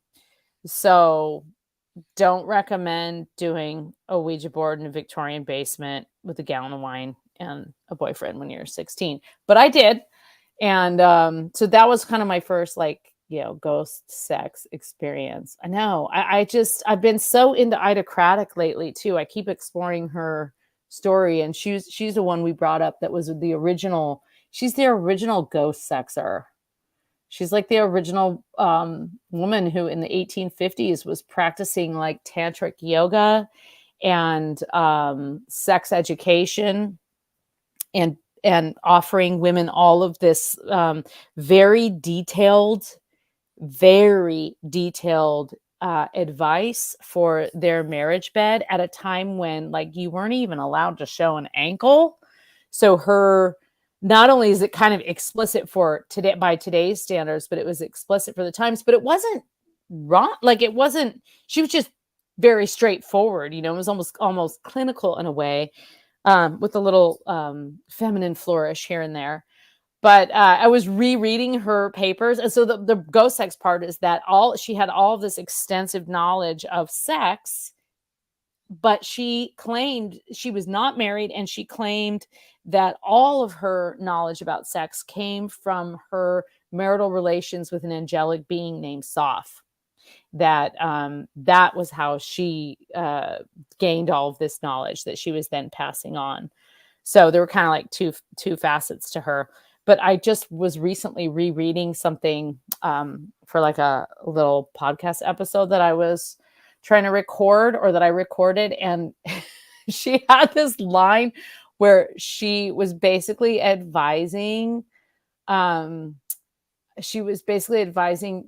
to spend an hour, a solid hour on, you know, pre-sex pleasure for the women. And this is in like 1850. And I was like, an hour? Like that's insane, right? That's an insane amount of time. And then, but anyway, so she just had this incredible attitude about sex and pleasure and women and what they should be able to do. And again, she claimed that all of her knowledge came from ghost sex. And then she published this amazing paper that points out all of these examples in the Bible of ghost sex. Bible's like the original volume of ghost sex. And by that, she means, you know, the contact and the marriage with these sort of like in Greek mythology, you see that all the time, right? These otherworldly beings marry a mortal, and, you know, some kind of being is then born part of both of them. So, I mean, you know, it's gonna go, we go poltergeist, it's gonna go ghost sex at some point, right? Well, why not? Why not? Patty Negri, who is the psychic, I love her. Yes, love her. She has done a lot of studying on ghost sex cases, where a lot of times, you know, women, you know, I don't want to say what kind of mental shape they're in, but they have actually married ghosts because of these romantic encounters. I mean, that's where Ida was coming from. Ida Craddock, that's where she was coming from. And interestingly, her mother, who was her staunch supporter for many years. So Ida Craddock published all of this stuff that was very educational. Then she was also writing kind of about the more spiritual side, but she kept that a little bit more under wraps. She was part of the Theosophical Society and part of the whole, you know, kind of Golden Dawn and the revolution of occultism in the sort of, mid 1800s on. And so she was kind of part of that whole movement. But she kept that part more under wraps and took the more like, hey, be kind to Let's your continue wife. with the ghost sex when we return on Spaced Out Radio. Well, we've lost control of this one. Varla Ventura's Our Cryptid World. You can find Varla's books and much more at varlaventura.net. We'll be back with the next half hour right after this.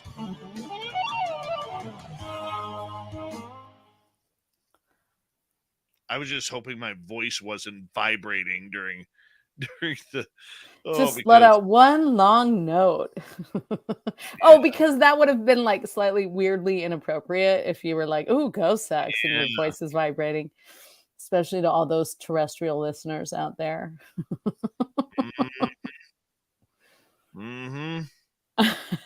Jenny Weber. Ghosts probably aren't in a hurry. No, they can take their time. We got to keep the questions a little bit more PG, people, because this does go out on radio. I will ask during the break here. Brown Dwarf wants to know, can wet dreams be signs of ghost sex? I mean, probably, right? Like if you really thought about it, like that whole idea of having an orgasm while you're asleep is the idea of having an orgasm while you're asleep. So in other words, like having this experience that doesn't involve any kind of like physical terrestrial touch. So I think that many of us have experienced that, and it is a rite of passage for some.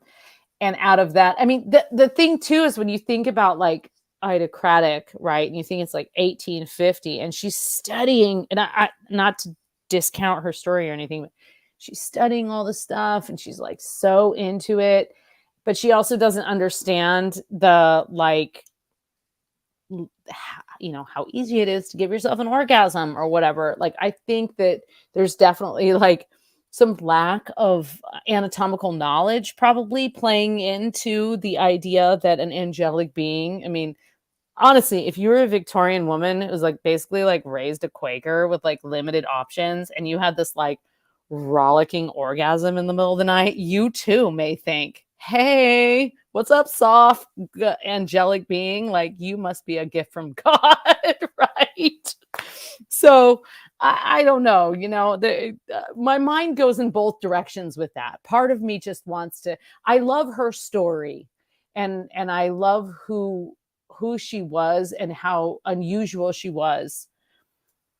And my mind goes in all directions with her, it's like, is this just completely a misinterpretation of the facts? Did she really believe this? I don't know. It's an interesting topic.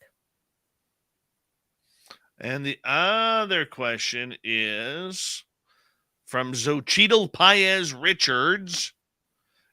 Is ghost sex the same as waking up, having an orgasm without dreaming about it? Oh my. I don't know. I mean, without dreaming about it. You mean without dreaming about like a specific ghost encounter, but then just like, yeah. I mean, I don't know. I guess that's, again, it's up to interpretation, right? It's like, who's going to get the credit here? Is it your friendly local shadow creature or is it your own hand? I don't know. Oh my. Okay, next question. Hey, we're still on break, right? So yeah. Hi, Stargazer. Do whatever we want. And Science Bob is here. We need some science on ghost sex right now, Science Bob. Give us the science. I just want to say, if my parents are listening, back it up like 10 minutes and stop listening. Just turn it off. Hi, Izzy Stradlin Beth. Iceni Norfolk, welcome. Let's see here. Anybody else showing up here? Oh my God, that feels good. Still massaging. Oh, I think you should do that every night. Every night you do the show. Have the massager on. Oh my God. You know what? I'm actually sweating from it. Sweating.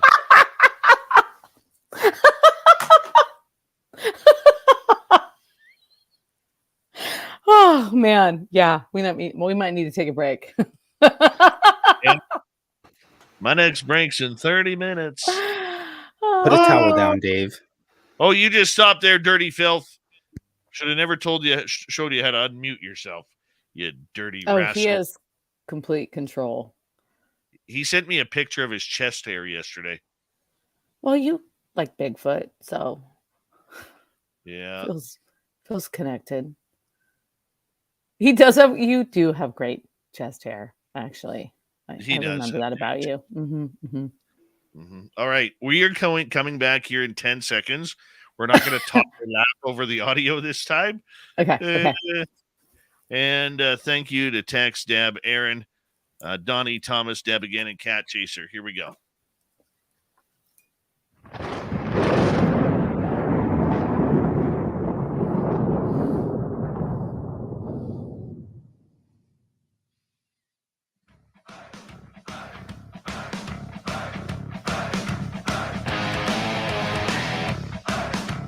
We passed the halfway point of Spaced Out Radio tonight.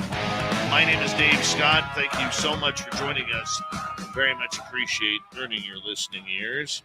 Want to remind you that if you've missed portions of this show or others, check out our free archives at youtube.com/Spaced Out Radio. Do old Davey the favor, hit that subscribe button. Our website is spacedoutradio.com. We have a plethora of features for you. Rock out to Bumblefoot, read the Newswire, check out our swag as well.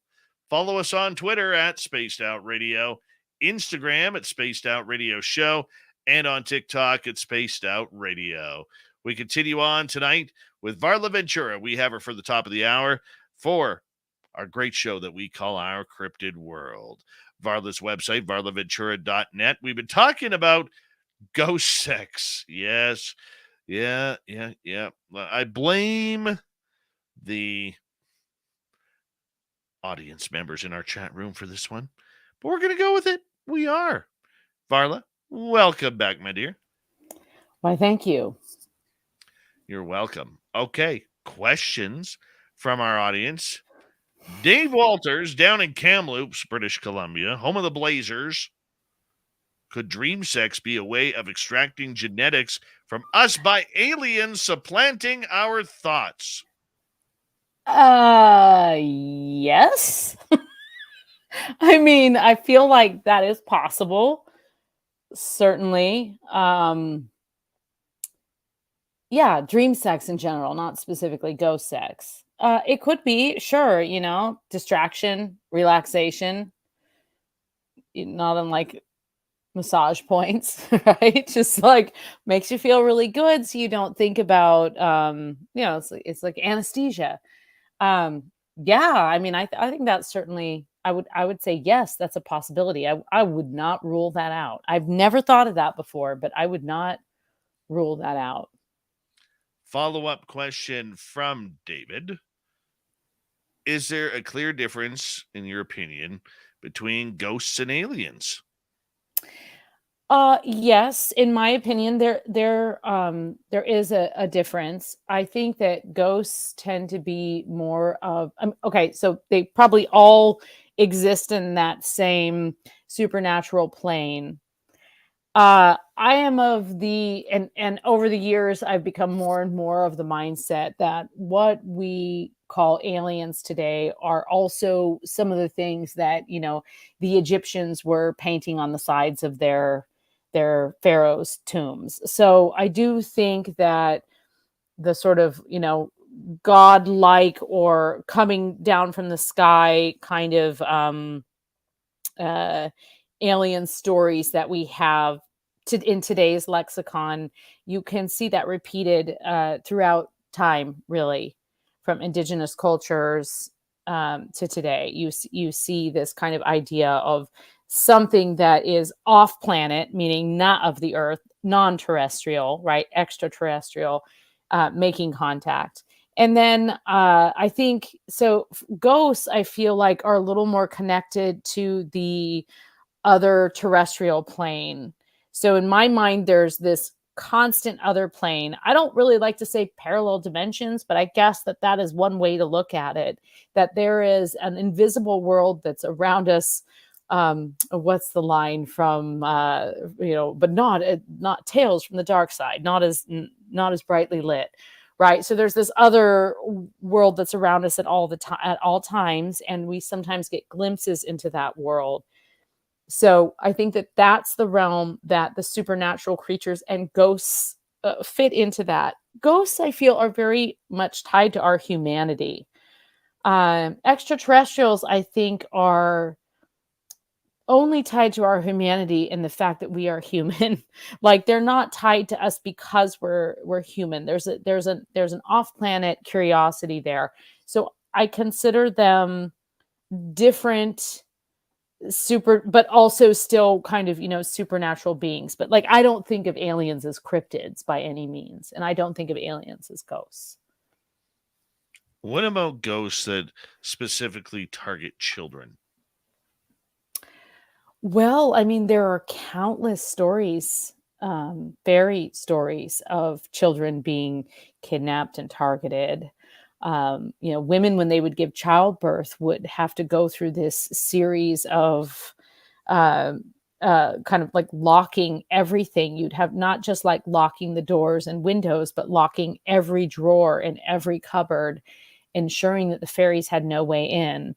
And actually that has given rise to or is connected to the belief that fairies are kind of repelled by iron, that iron is one of the ways that you can actually repel a fairy. So by the way, if you're trying to attract fairies and you have a bunch of iron in your garden or in your soil, like do something, add some alkaline to reverse that will certainly help. But I think that, I think that there's a way to kind of attract some of those phenomenon, and then there's ways to repel them. Okay, so the idea behind these stories where we see children worried about I always think of the movie Monsters Inc. For closets that are open, or the boogeyman under the bed. I mean, dark cryptids such as that are there to haunt children. Yeah, definitely. Well, I mean, children are much more perceptive and receptive to those things because, of course, they are not full of all the ideas of, having to go and, buy a dozen eggs and take care of like the modern day things. So there's not all of this burden on them to kind of explain the world, right? They're still experiencing the world from a very, original place, right? So they're kind of like coming into things with an innocence that actually attracts and allows them to see. I mean, it's very common, right, that children and people toward the end of their life, the veil is thinner. Some of us get access to that thinning veil occasionally or at specific times of the year, but the very young and the very old have access to that kind of thinner veil. And so for that reason, those, children are, it's not that they're targeted, it's that children are just more perceptive to it. Just like a child will accept, that a dragon is in the park nearby. There's this like active imagination. That is the part that as we grow up, right? I mean, we all know the story of Peter Pan. But that's deeply connected with folklore, right? That's deeply connected with old fairy stories and our relationship with this other realm. That as we grow up, we lose the ability to fly, right? We lose the ability to see these creatures or to see these ghosts or to be connected with this other realm and believe that it exists. We grow older, we have more doubt, we have more self-doubt. Children don't have that as much, right? Their self-doubt comes from the outside world as we sort of like thrusted upon them. So in that way, you know, it's not that they're targeted, but it's that they are more perceptive. And that's just a place that we who want to maintain that relationship and that connection to the paranormal will then work our lives to kind of undo in our brains all of that doubt that keeps us from accepting what we're seeing. All right, we got a few more questions coming from our audience here on Spaced Out Radio. Let's go to Brown Dwarf, who's asking, Varla, have you heard of any secret societies being involved in returning changelings? So I have not heard of like secret societies specifically, like, you know, the Druids or the Masonic secret societies or anything, or Freemasons or anything like that. However, I do know that Freemasons, you know, were very connected to the folklore, in particular, like in Ireland, the Freemasons were very much in relationship with the earth and where they took their stones from, and so very connected with the natural world, which is something I think that we lose when we think of Freemasons. We think of the secret society part, but we forget that there was actual labor and trade involved, and that there was construction involved, and that construction came from very difficult labor and finding the right stones and looking for the right places, and in creating the harmony to have those structures stay together at a time when there wasn't a vast amount of knowledge about, you know, architectural blah, blah, blah. Right. So, so in that way, I know that there's an inherent connection between some of those early secret, quote unquote, secret societies and the kingdom of the Fae. Now, changelings, certainly, you know, for anyone who doesn't know, a changeling is the fairy switch. It's a fairy baby in place of a human baby, sometimes an older human child, occasionally an adult, but generally it's very young children and babies who are the most vulnerable. And what happens is the human baby goes into the fairy realm and is raised, you know, by the fairy kingdom and is often treated like fairy royalty, and the fairy baby is left in the human realm and seems pretty normal, but there's a few things about the baby that are a little off, like it eats an exorbitant amount.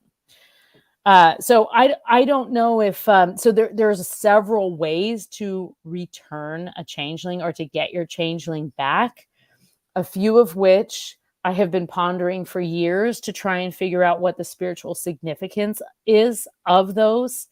A brewery of eggshells comes up again and again. It's in William Butler Yeats cites it. T. Crofton Croker cites it. And Lady Wilde cites it as a way to get your changeling back. And I have yet to completely discover what it is about that. If it's just that eggshells were tossed aside, it was a way to boil something that made it sound like you were cooking or smell like you were cooking a stew. If it was that sulfuric smell that's associated with eggshells that is repellent. If there was some kind of actual chemical component to that, I don't know. So I think there are other ways that were that have been lost to, you know, people like me anyway, to be able to return changelings. And yeah, so I don't know. I haven't heard of like a specific story where, you know, some. Oh, but I did just recently, actually, on the secret society note. So there's the Druids, right? There's like Druids, what we think of as like sort of the spiritual being, the magical Druids. Druids were never supernatural beings and have never been supernatural beings. They have always been basically wizards who know a lot about trees. Like that's what a Druid is. And so Druids actually, and my grandmother was a Druid. It was a female secret society in modern, you know, whatever, in like the 1920s. So those secret societies, that aspect of it, Druids were frequently called upon to thwart fairy intervention. And I just recently read a story that I'd never read before about this beautiful prince. He was called Canal of the Fiery Hair, and he was just this beautiful Irish prince. And his father they were surveying the land, and oh, wasn't everything so beautiful? And this son, this prince, hears this fairy woman come up to him, and she's basically just like begging him to come with her. Just come to the other side with me. We're meant to be together. And the father can't hear him, but he hears the son having this conversation with this invisible being, and he calls his druid in. And basically the king calls for his piper, he's like, come on in here and help me. And so the druid casts this spell to cast out the fairy, which is basically trying to make the fairy switch, is trying to steal away the son, even though he's a grown man. And long story short, the fairy wins. The fairy woman wins. When the druid tries everything he can to thwart the fairy kingdom. So yeah, cool story. Very cool story. All right, let's go to another question here. Let's go to Dave Walters again. Do you hear about paralysis with the ghost phenomena? Yes, definitely. Yeah, definitely. And I think what you mean is like sleep paralysis, and kind of we had touched on before a little bit about that feeling of like sleep paralysis is being awake and not being able to move. But there's also another level of that paralysis, which is being asleep and knowing that you're asleep, but also being very conscious of that and trying to wake up, that little kind of like limbo area. And I think that the sleep paralysis, I think it occurs because this is just my theory, and this is what has happened to me, and that's where my theory comes from, is that in that state, when you are kind of really perceiving things, especially like we're talking about like at night, right? You're sleeping in bed. So when you're really perceiving those things, you have essentially abandoned your terrestrial body, right? That's what people call astral projection. You're off in this other realm. It's not as fancy as some people make it out to be, astral projection. There's volumes of books about how to do it. We all astrally project. Probably most of us astrally project on a nightly basis. We're just not always completely conscious of what we're doing or controlling it.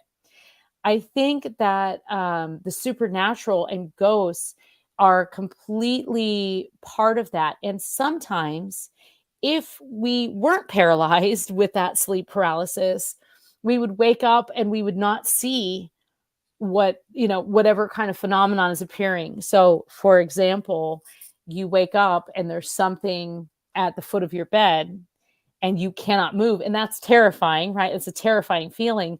But if you were to move, what would you do? You'd close your eyes, you turn on the light, you would make it go away. And so I do think that there's a direct connection to that. I know it feels like minutes and minutes and minutes. It's seconds, right? That we're paralyzed. And we see or experience this phenomenon like a ghost, or just trying to, might be something that we feel is threatening and we don't have any control. So I don't know. There's a little bit of that, like, have we actually left our body? And there's also a lot of, is something else controlling our body, or is it just our minds have expanded enough to not actually be connected to our body, aka astrally project, and therefore we're able to perceive these supernatural or otherworldly beings so much clearer, for better or for worse, right? I mean, right. It's not always fun. All right, Varla, we have 5 minutes ago before we got to go and say goodnight to you. Let us go over to Cat Chaser. Varla, is there anything new or into remote viewing? Yeah, I mean, I have a fairly close friend who has done a lot of remote viewing, and it's kind of been a concept that's been difficult for me to wrap my head around, like what exactly that means, because I think for some people, remote viewing there's the idea of some government control, and that people with extreme psychic abilities are used by the government in order to be vessels for remote viewing. That's not something I know a lot about. I have a few people I know that have described those encounters. You've probably had some guests, actually, Dave, that have talked about that. That's not that's not something I've experienced or I'm super familiar with. I have a hard time wrapping my head around the other level of that. I'm not saying I don't believe it. I'm just saying it doesn't, like, I haven't experienced it, so I haven't like really fully grasped what that could mean.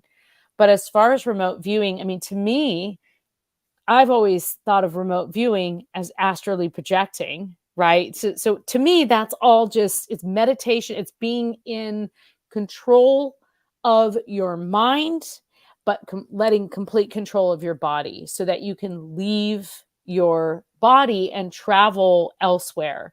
And I think that remote viewing is also a form, it's a form of psychic ability, right? It's that ability to kind of like, hey, I can see it. Some people are really, really good at it. I see where this lost object is. I see where this missing person's remains are. There's nothing new about that. Like that's an age old story. Yes. Yeah, definitely. All right, let's go to the next one. Let us go to Sovereign. Have you heard of cloaked druids in the middle of nowhere and then they're seen dematerializing or vanishing? So in my knowledge, druids, as I had mentioned, I feel that druids are like sort of the human, they're wizards, they're witches, they have powers that they have from nature, but they're human. But if they aren't fighting the fairy realm, right? Like if the kings aren't calling them in and saying, hey, protect my son, they are naturally in tune with nature spirits. The fairy realm, and the whole reason, actually, Dave, you had asked earlier, what's a common question? Common question I get is, why can't we see fairies? And right, but the real reason is that, and because we can sometimes, but the real reason is that at least in Ireland in particular, the fairies and humans had a great war, actually. And fairies were nearly banished from the island. And instead of being completely banished from the island, Manan MacLear, who is the son of the sea god, gave them the cloak of invisibility, the cloaking, which is also thought of sometimes described as a mist. And this is a way for them to remain. And he said, don't leave, go underground. And when you need to come to the surface, use this cloak. It's often sometimes described as a hat or some kind of form of invisibility. This is a way that something can shapeshift in and out of your perception and protect itself. And I think of this all the time, Dave, and I think of you and Bigfoot, if that creature trusts you, whatever it is, creature is a bad word. If it's a Bigfoot, if it's a fairy, if it's a ghost, if it trusts you, it will reveal itself to you. If it doesn't, right? And if it doesn't, it doesn't mean you've done everything wrong. Like, some people take a lot longer to trust, right? So it's kind of just part of the process. But that cloak of invisibility is a shield of protection for these supernatural beings. And they, because of this gift from the son of the sea god, they get to choose when they reveal themselves rather than us choosing. So all we can do is make it known that we're welcome and hopefully worthy, right? We're welcoming and worthy of their company. Just don't eat anything they offer. All right, quickly, one more question here. We got about a minute to go. From Derek, if ghosts are real, and how can there be reincarnation? How could it be real? Well, I mean, occultists and philosophers and theosophical society members have pontificated over this for years, right? And so the belief is that, and actually, in some of the East Indian like belief structure about reincarnation, everyone is on a different stage, right? We're all on a different stage. I might be a stage 8, you might be a stage 9, she might be a stage 7. And so we're all interconnecting on this level. At a certain stage, you get to kind of go into glory. VarlaVentura.net, Varla Ventura, our cryptid world. We love you, dear. We will talk to you Thank on you. July 7th. Coming up next, Steve Stockton from Among the Missing, then Shane Michael Crisp with the Cryptid Report. Spaced Out Radio's Hour 3 is next. All right, my dear. Thank you so much. Thanks, Dave. Lovely as usual. Okay, See you we'll soon. talk to you. Okay. Okay. Sounds great. Bye-bye. Good night. Varla Ventura, everybody. We love her, don't we? Oh, I'm going to get some fresh air. I'll be right back.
Hopefully that'll cool things down a bit.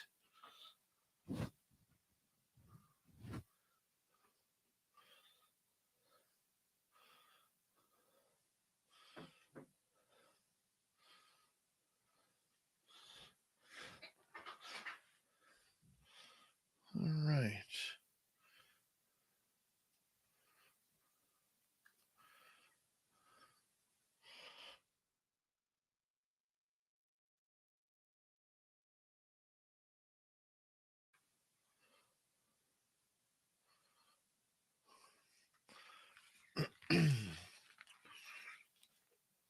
Always a good time when Varla is here, isn't it? Always a good time.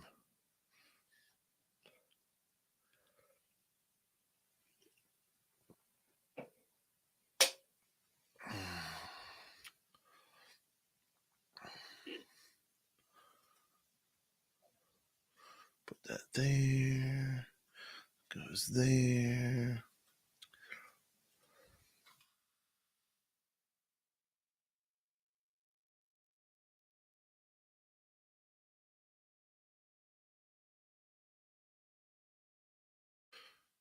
Oh, there we go.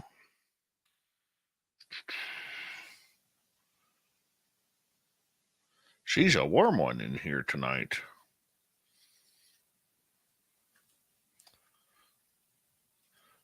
By the way, if any of you want a good, solid investment, go get yourself some Orbeez guns from Cabela's. Those are amazing. Thank you tonight to Cat Chaser, Deb Times2, Donnie, Thomas, Aaron, and Tex for the super chats. Here we go with hour 3. Hi, Joey Zed.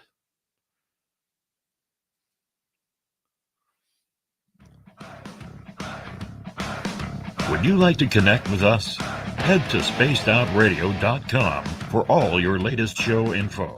Now, back to Dave Scott and SOR. Third and final hour of Spaced Out Radio is now underway. Good to have you with us. My name is Dave Scott. Always appreciate earning your listening ears wherever you are on this beautiful planet we call Earth.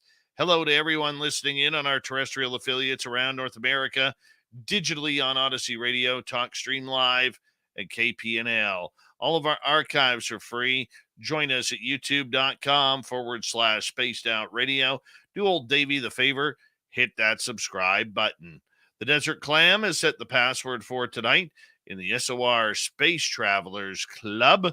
What do you got for us, Clam? Obelisk.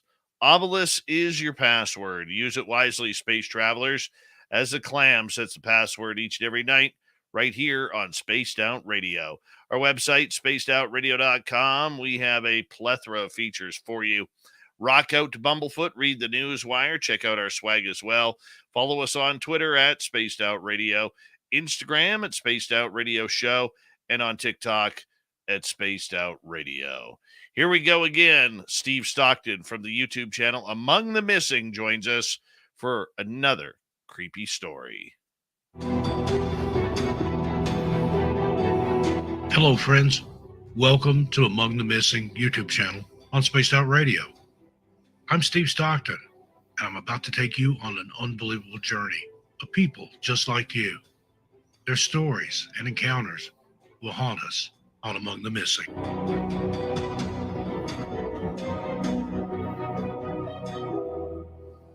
Hello once again, Wondering Wonders. Steve Stockton here with you, ATM on SOR.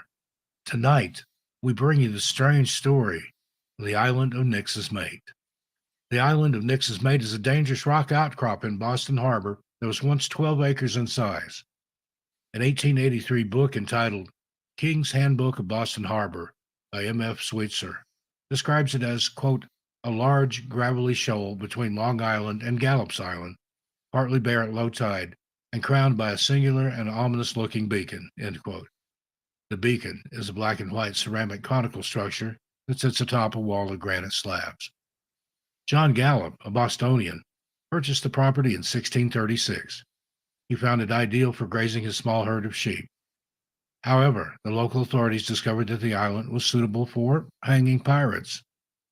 After hanging, the bodies of convicted pirates were often displayed in a visible location to send a message that piracy would not be tolerated in these waters. Because of the island's location, many ships entering the harbor would pass close enough to see Nix's mate and the bodies and bones swaying in the sea breeze. And since Boston Harbor abounded with pirates during the late 17th and early 18th century, the hanging posts on Nix's mate were almost always occupied. In the 1630s, a sea-weary ship moored in the harbor close to the island. After an extended journey, the crew enjoyed a night of rest in the safety of the harbor.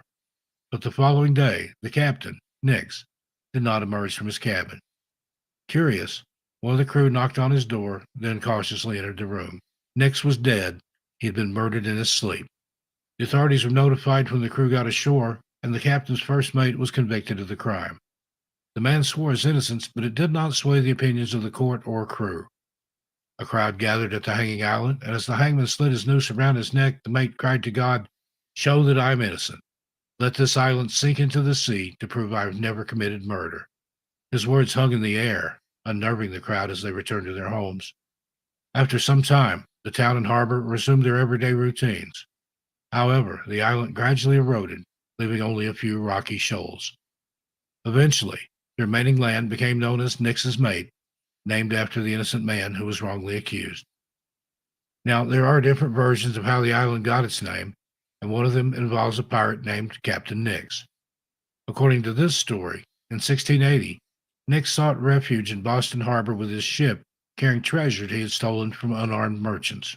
Under darkness, he and his loyal first mate loaded the wealth onto a small boat and sailed to the nearby island. After the mate dug an abysmal pit, they began to dump in bags of coins and jewels. As the mate's back was turned, Nix calmly pulled out his pistol and shot him. He buried the man with his treasure, sure that no one else knew its location. But his betrayal offended the sea, and gradually she reclaimed both the island and Nix's treasure, and his restless ghost is said to still search for it among the rocks. According to a less violent story, a ship stopped near the island in 1700. The weather was gloomy, and a thick mist was over the water. The waves were hitting the cliffs of the island in a peculiar pattern. A Dutch passenger on the ship believed that he heard the sounds of water spirits, which he called, quote, Nixie Schmalk, end quote. This experience frightened him so much that he mentioned the island with this name in a letter to his family that same year. The events on Nix's Mate remain a mystery, but there are numerous reports of a supernatural presence on the small island. Whether this entity is linked to a vengeful mate, a lost captain, ancient sea spirits, or the tormented souls of numerous pirates, the island has become a prominent figure in local folklore. Well, there you have it, Wandering Wonders. What do you think of the strange saga of Nix's Mate Island? I look forward to your comments. Once again, thank you for listening to ATM on SOR. I'm Steve Stockton, and I'll see you a little further on down the trail. Yeah, we love the Steve Stockton around here and the great stories he kicks off hour number 3 of every night of this show. And of course, if you want more, head on over to his YouTube channel, youtube.com/Among the Missing, and you'll get some great stories right there. From the spooky stories to the spooky forest, it's time for the Cryptid Report. Filling in for Super Duke on World Bigfoot Radio is Shane Michael Crisp from West Coast Dogman.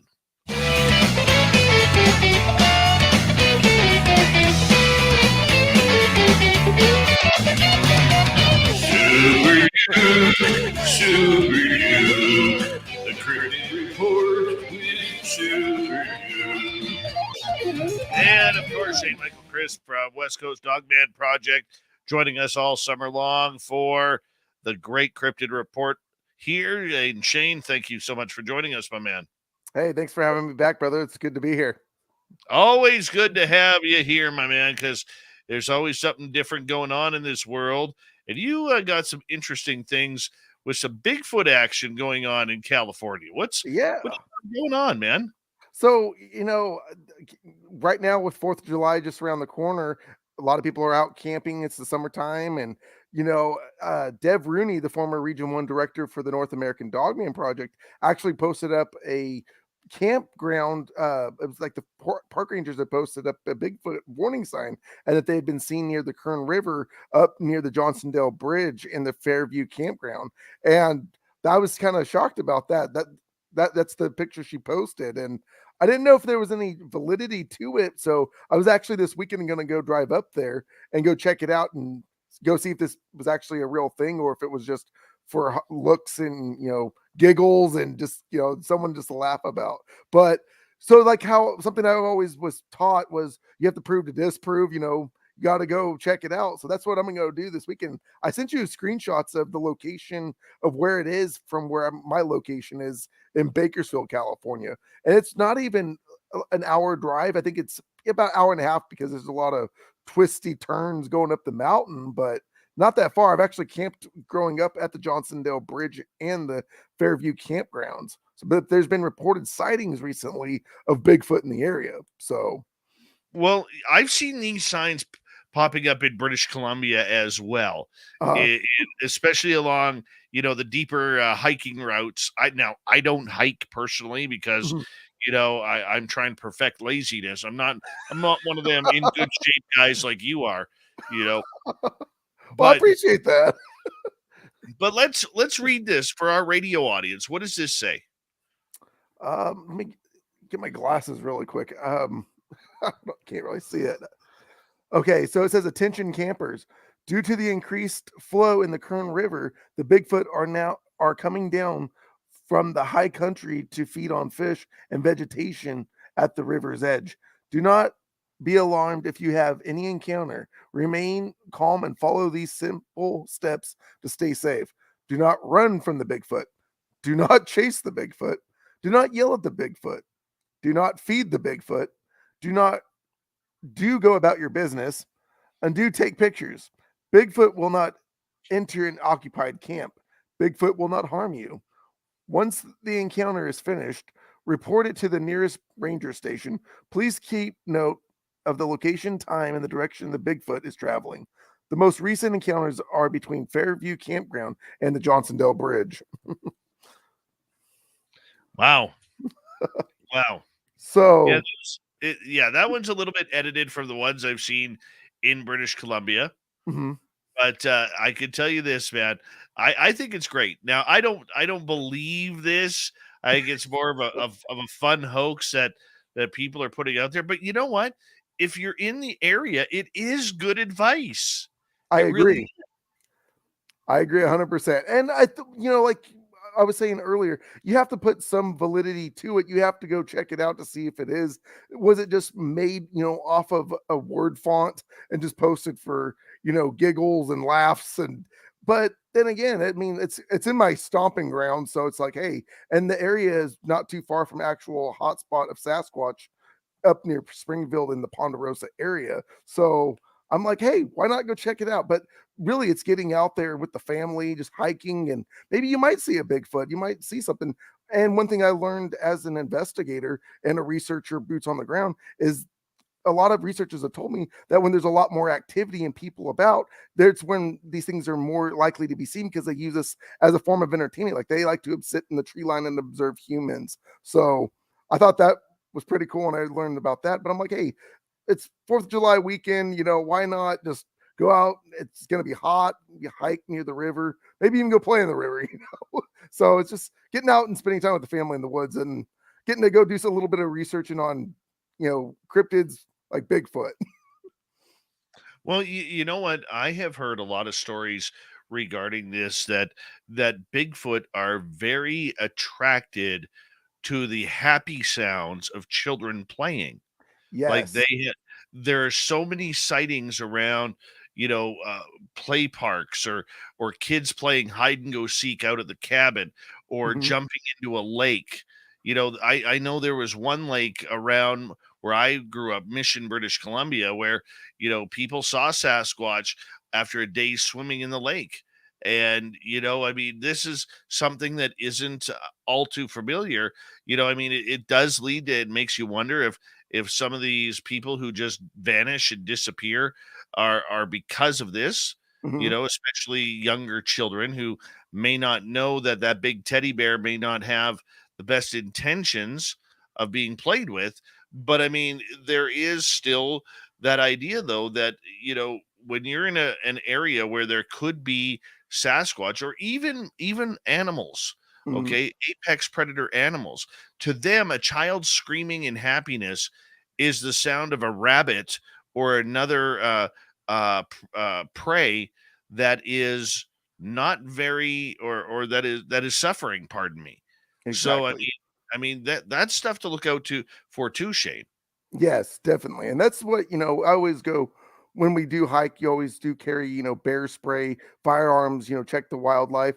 And we also really got to be careful with the river flow. We had historic rains in the state of California this year, and with all the snow melting, the park rangers highly advise not going into the river because there's so much water flowing through along the Kern River. But a lot of people like going rafting and whitewater rafting around that area, fly fishing along the Kern River. So that's another thing to also watch out for too, not just cryptids and your apex predators. So No, I think you're very, very right. I mean, it is about environment. And I think mhm, last week we talked a little bit about safety on how to be safe out in the forest. But I mean, that also goes with water. You never know if you're not familiar with the water, you don't know what the currents are underneath. I mhm. mean, it may look safe to swim, but the back current or any back eddies in that water could keep you down there. I mean, just you got to be careful. And like I know, like when I bring my son out, because my son loves going out with us when we go looking for Sasquatch, and he is the type of kid where he's a typical kid. Where Exactly. when we get out to the spot, he's out playing in the dirt and grabbing sticks and acting like they're guns or swords or whatever it may be, and he's laughing and having a good time. But I always make sure he's within distance of me or one of my buddies who is with, because you never know. Animals are fast. Yeah. Animals are very fast. And I agree 100% and it's good that you keep him within eyesight because you never know. Like he said, or like you said just a second ago, he could be out just playing, being the happiest go kid, and you might take your eye off him for a second, and he could be gone. Never know if it's whether it be a mountain lion picked him up or a bear, something. So we definitely that's something we got to definitely be careful, and that's what I always do when we go hike. When I go take my son and my wife out, they stay in front of me, and when I stop, they stop. When I do a 360 observing the area, they stop with me, and they don't go too far out of my eyesight. Oh, very, very true. And what do you think that attraction is? The noise of children. Do you think, because I suspect Sasquatch is a very, very curious creature. Mhm. Okay. And maybe the younger ones more so than the older ones. But that being said, what do you think the curiosity is between Sasquatch and a lot of these instances where they're seen around kids playing? Well, that's a really good question, Dave. And there's so many different theories on that aspect because if you match it up with the missing 411s, where the little kids go missing and they come back and they're like, well, what was it? Oh, it was a big bear that took me away, but it was super nice. I mean, there's just so many different things. I think, like you said, with these creatures being curious, is it more that they maybe take on the parent aspect? Maybe they want to.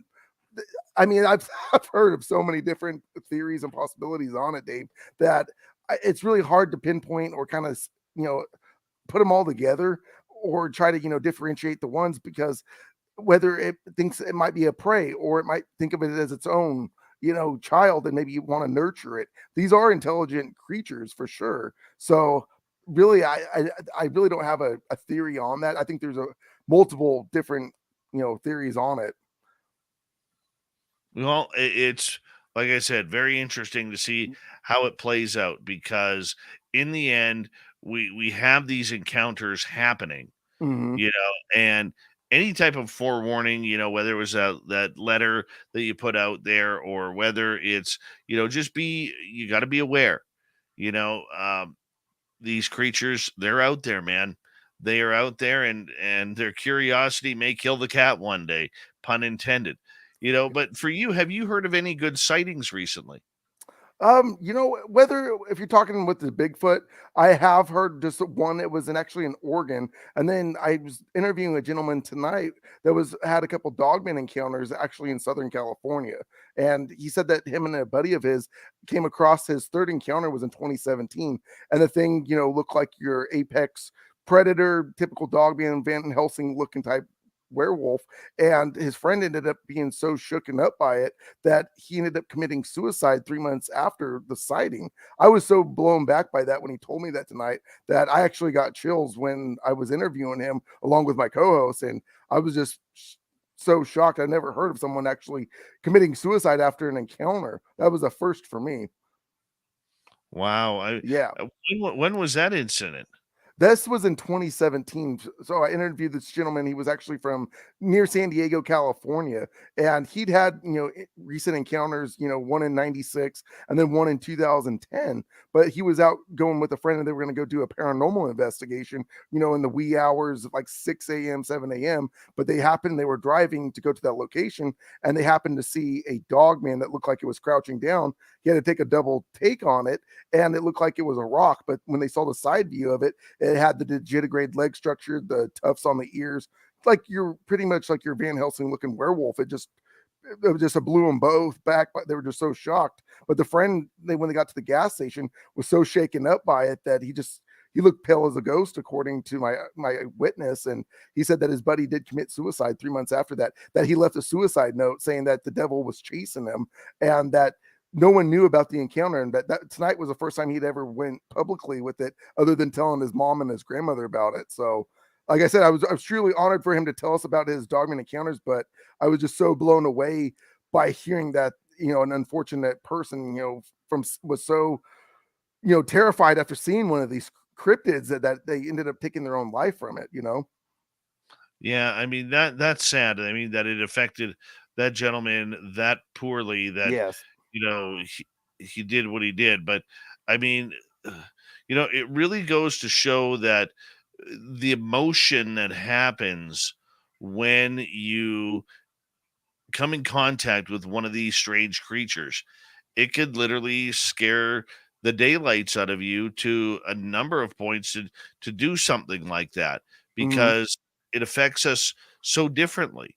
I mean, you've had, you've read up on encounters. I've had encounters with aliens and Sasquatch, and it's scary. And a lot of people don't know how to deal with that. I remember, when we had a black triangle fly over my house, our friends at the time, his wife grew up very Roman Catholic, Mhm. and she was literally down on her knees praying because Oh, she was wow. so scared of what she was seeing, and she was just yelling at it, go away, I can't handle this, and please God save me. And like it hit her like a ton of bricks.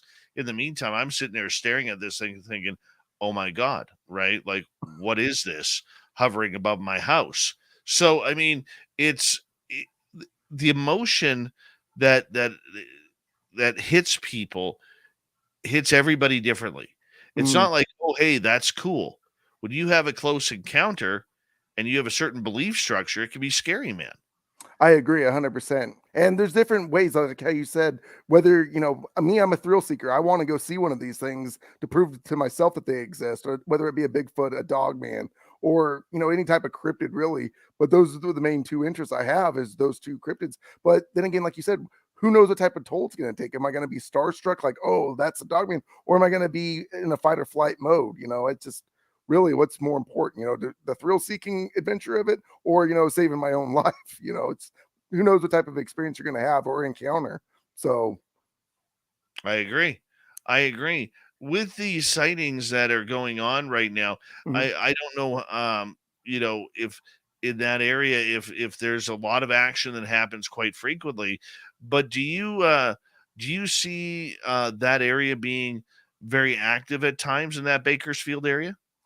With the Sasquatch, it's more towards the mountain range up near Springfield, Ponderosa area. It's actually is a hot spot for Sasquatch. I don't know if it's they're traveling or they're migrating, but it is a known area that's had multiple encounters within. I'd say the last 8 years, there's been a handful of reports. I'm actually working more on the dogman side of trying to map out a listing of where these encounters all are and kind of maybe release uh like a presentation on it, almost like where these sightings have happened. But I was going to start trying to work on a Sasquatch one. But I mean, the Sasquatch are so well known here in California, around Central California as well, that it's just for me to jump into it. I feel like I'd be, little late to the ball game, but hey, I'll definitely try to do that. But right now I'm working on a sightings map with the dog man, with the using the NADP, archives, along with what my own personal research I've done into it, mapping out the encounters. But it seems like they're frequent with the dog man. I mean, certain sightings, this one happened in 1995, this one happened in 2012. But it seems like there's more frequent sightings of the Sasquatch than there are the dog man. All right, Shane Michael Chris, West Coast Dogman Project. We'll talk to you next week. Coming up next Thanks, on the Sid. Dave 101. Happy Canada Day, my friends. We'll be right back.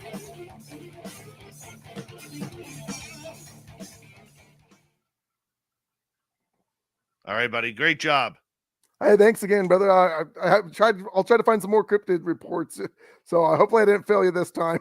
No, that was an awesome report, man. Awesome Thank you. report. Thank you. Thank you. Anytime. Well, you have a good evening, okay? You too, brother. Take Thanks. care. All right, bye. All right, Shane Michael Crisp. Right there, where they call him the crispy one. Yep. Oop to Joe's Maine. You've got Dogman.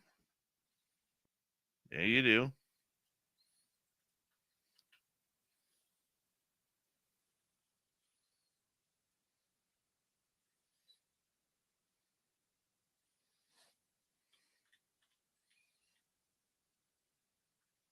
Oh, Shane farts hard there, Sovereign Farts. You know he does.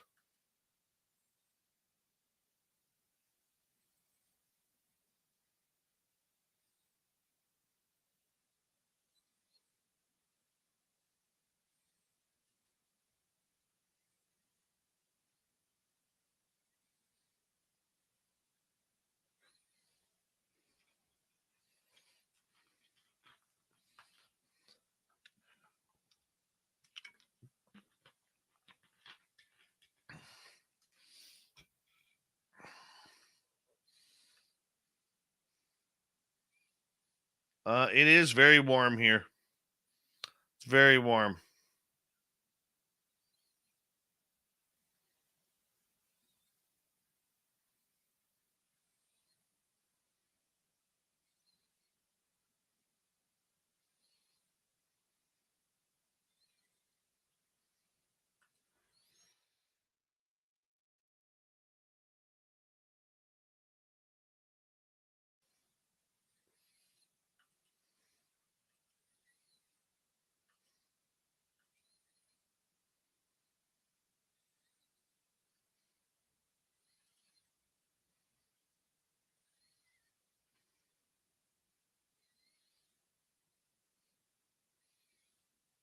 Thank you, Laverne.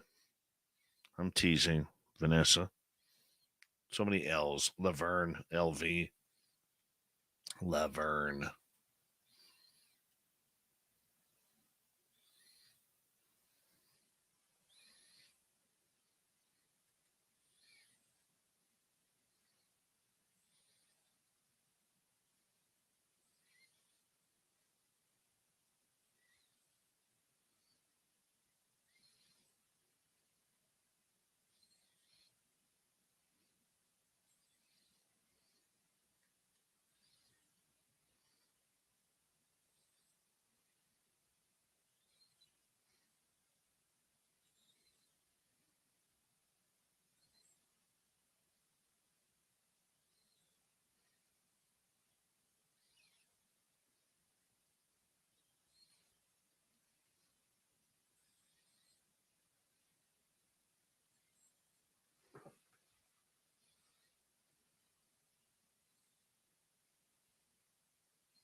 All right, we got just a few minutes left. Thank you to Cat Chaser, Tex, Deb ×2, AA Ron, Donnie, and Thomas for the great super chats tonight. Thank you for the love.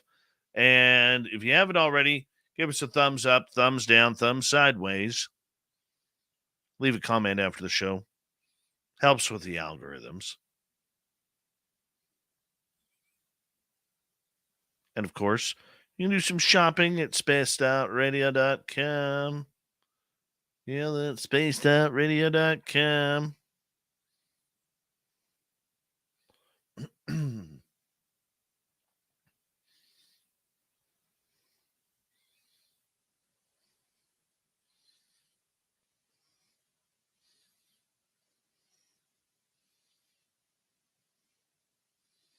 I mean, oh yeah, my vibrators. I'm like, what the hell do you mean by that? Yeah. You know, the sad part about it is my arm wasn't numb or tingly for like 10 minutes. And now it's starting again. Now it's starting again. Winning, though. Starting to win.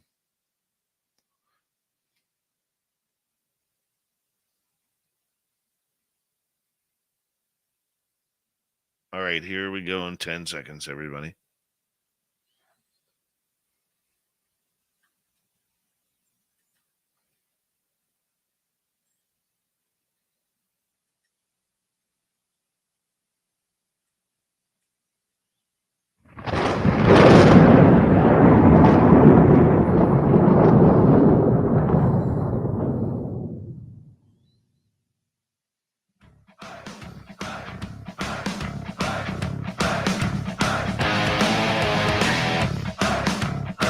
Final half hour of Spaced Out Radio is now underway. Good to have you with us. My name is Dave Scott. Very much appreciate earning your listening ears.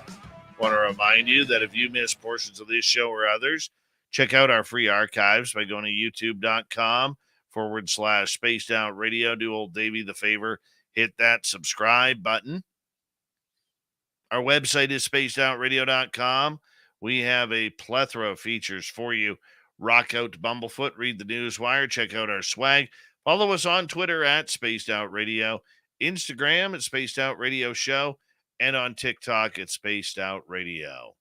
It is that time of the night, the week, where I yell at everybody to get off my lawn.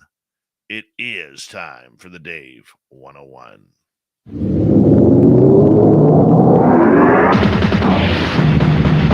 It's time for Dave 101.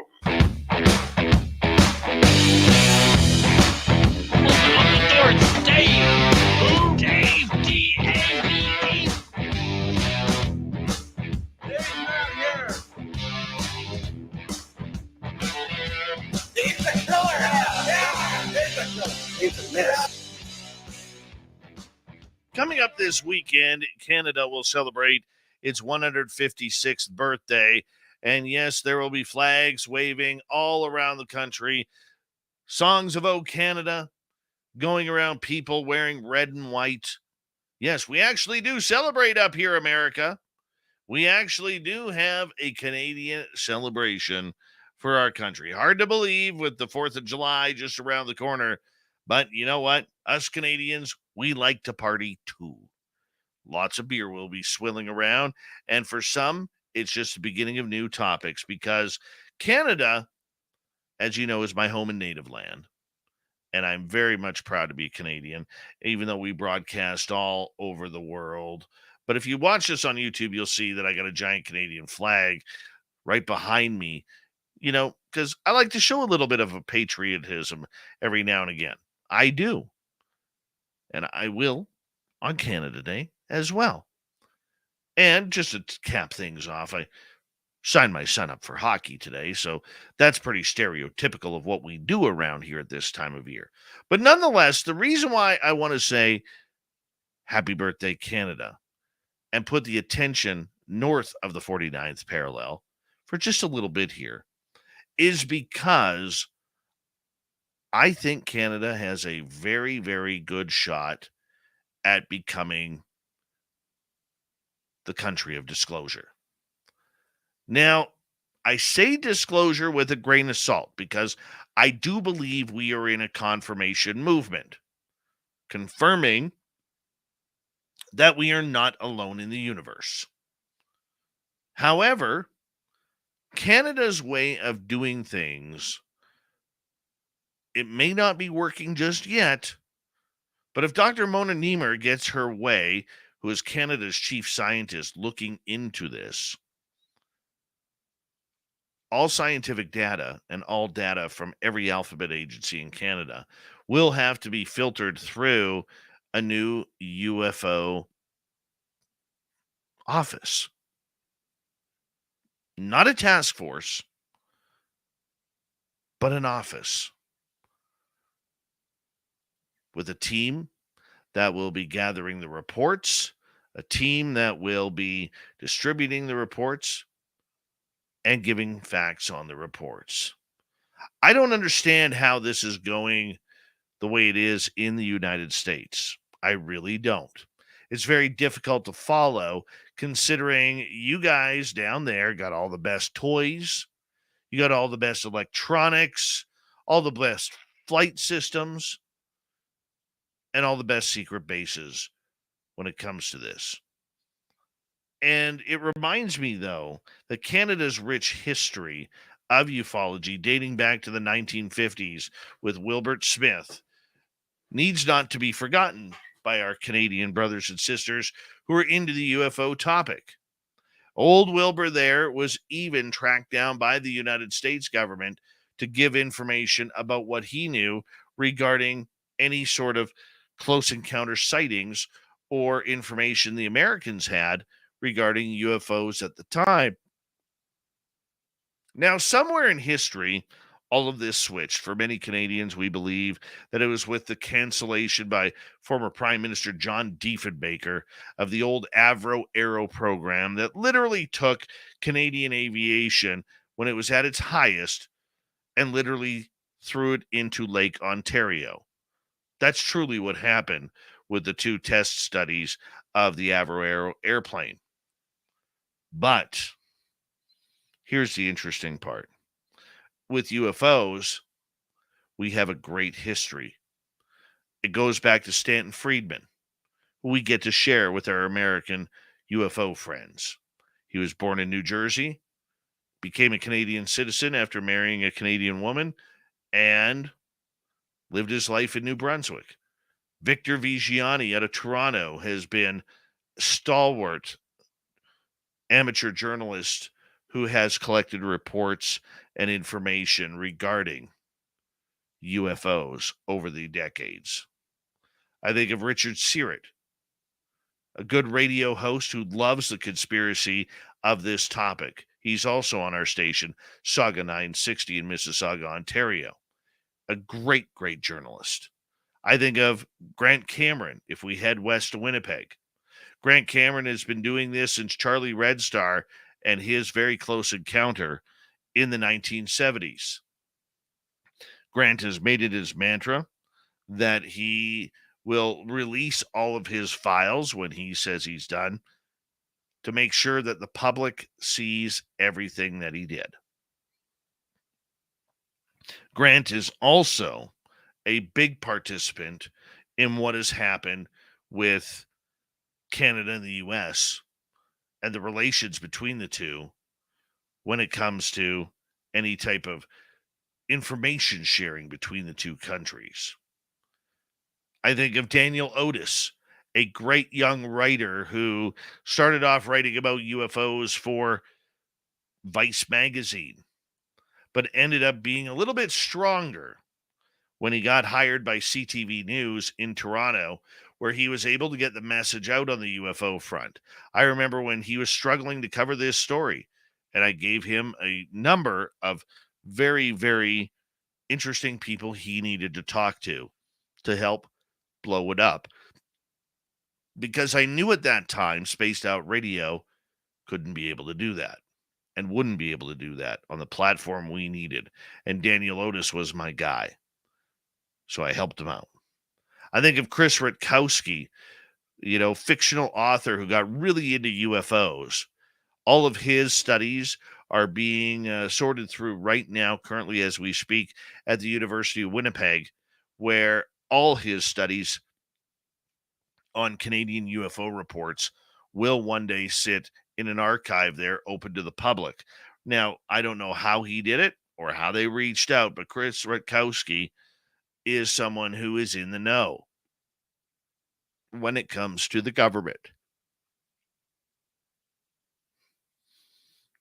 When you head west things get a little shakier. Not as many big names. But I think of Dr. Paul Kingsbury at Simon Fraser University, who a number of years ago actually got a grant on why people believe the paranormal, supernatural, and conspiratorial topics. He got a grant for over $180,000. It took 4 years for him to do his studies, and he went on everything from sky watches with Charles Lamoureux and a number of other people to paranormal investigations to looking for Sasquatch in the forest. He jumped in feet first in this. He is now one of the board of directors of the SCU, the Scientific Coalition of UAP Studies. He has been a rock star for Canada behind the scenes in trying to get more UFO topics open in this country. He's done well. I think of Charles Lamoureux, as I mentioned, out of Vancouver, British Columbia, where his sky watching has led to many anomalous objects being filmed in and around Vancouver, around the North Shore Mountains, in between high rises in Vancouver. Charles does a pretty good job at doing his thing while he's there. I think of Jason Guillemette from the UAP Studies podcast, where he does a fantastic job with Louis Borges in interviewing some of the biggest names in ufology, to the point where their show, their podcast, is being downloaded at about 100,000 people per month. They came out of nowhere. They promised good interviews. They delivered. From everybody from Jacques Vallée and Gary Nolan to Travis Walton and myself and every major person in between. They've got them all. And they've done a great job with it in covering ufology. There is a lot of hope that what is happening in Ottawa could be one of those big things that breaks the UFO disclosures back. And it could be led by a 71-year-old man named Larry Maguire, a member of Parliament for Brandon Souris in Manitoba. This man has been on the UFO front watching quietly for a number of years before the last 2 years really jumping into the public forum about this after UAPs were noted and recorded over Canadian nuclear facilities. He wanted answers. Now, the gentleman has never seen a UFO, and to this day, we are still the longest interview he has ever done. However, he continues to push the buttons within his own opposition Conservative Party, along with pushing the government to learn what they know. What have we learned from them? Well, we've learned, courtesy of Larry Maguire, that ambassadors have met with the United States and Canada regarding the UFO subject. We know that the Prime Minister of Canada, Justin Trudeau, has been read in on this subject a couple of times, but refuses to bring it public. We know that two defense ministers, Mr. Harjit Sajjan, a great Canadian war veteran in Afghanistan, along with Anita Anand, has literally been read in at a minimum twice. We know David Grush has been read in with Canada, and that happened a minimum of twice. We know Lou Elizondo has met with Canadian officials. This is all due to Larry Maguire. Now, unfortunately, the Conservative Party of Canada cannot do anything with this topic until their party is potentially elected in the next Canadian election. We don't understand why Justin Trudeau's government has been so quiet regarding this subject, unless they've been asked to by the American military or government to not really say anything. But ufology is strong in Canada, from the capital on down. And that's where we could see disclosure come forward.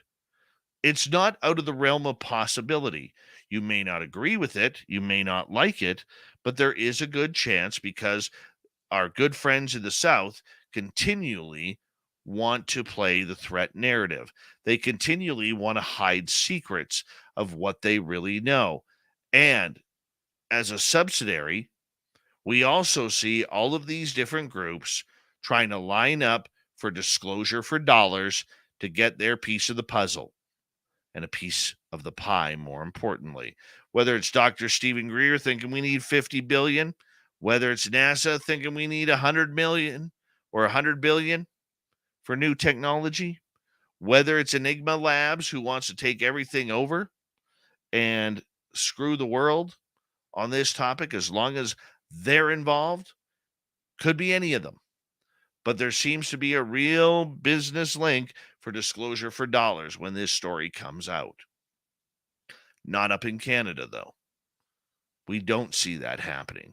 We don't see people clamoring to Ottawa saying, tell me about them aliens. Where do you got them aliens? We don't know. So that's why, because Canada has never thought of this as a threat narrative, that there's a good chance that Canada could be a disclosure country. It may not want to be that way due to the Five Eyes, due to the relationship with the United States and NORAD.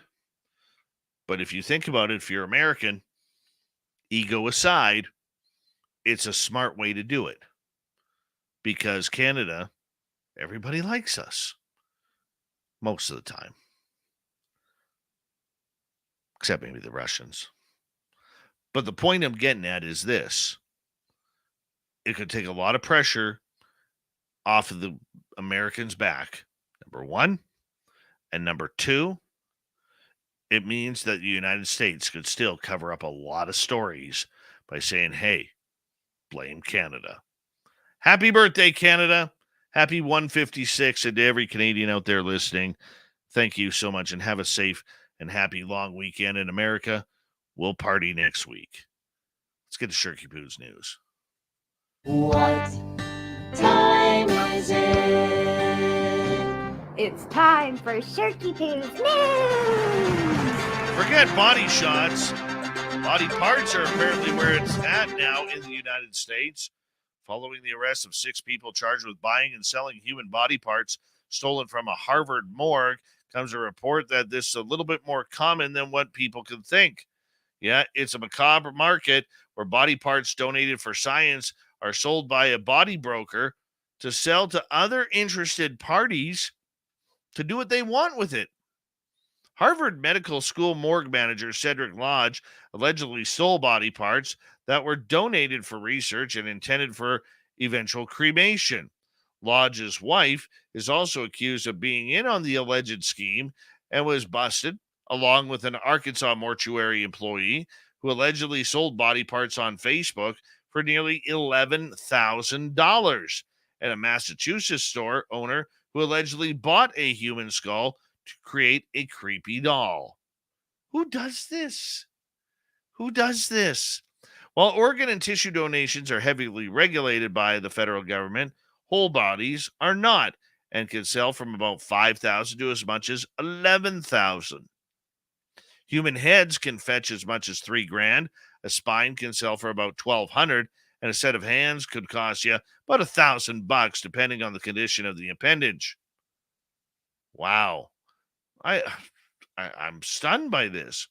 And when I say head, let's see here. And when I say head, I don't mean skull. John Milton, director at the Laurel Hill Funeral Home and Memorial Park in Virginia, said. So you have to use the tissue, the brain, the face. Thomas Champney, who teaches cell biology and anatomy at the University of Miami's Miller School of Medicine, well,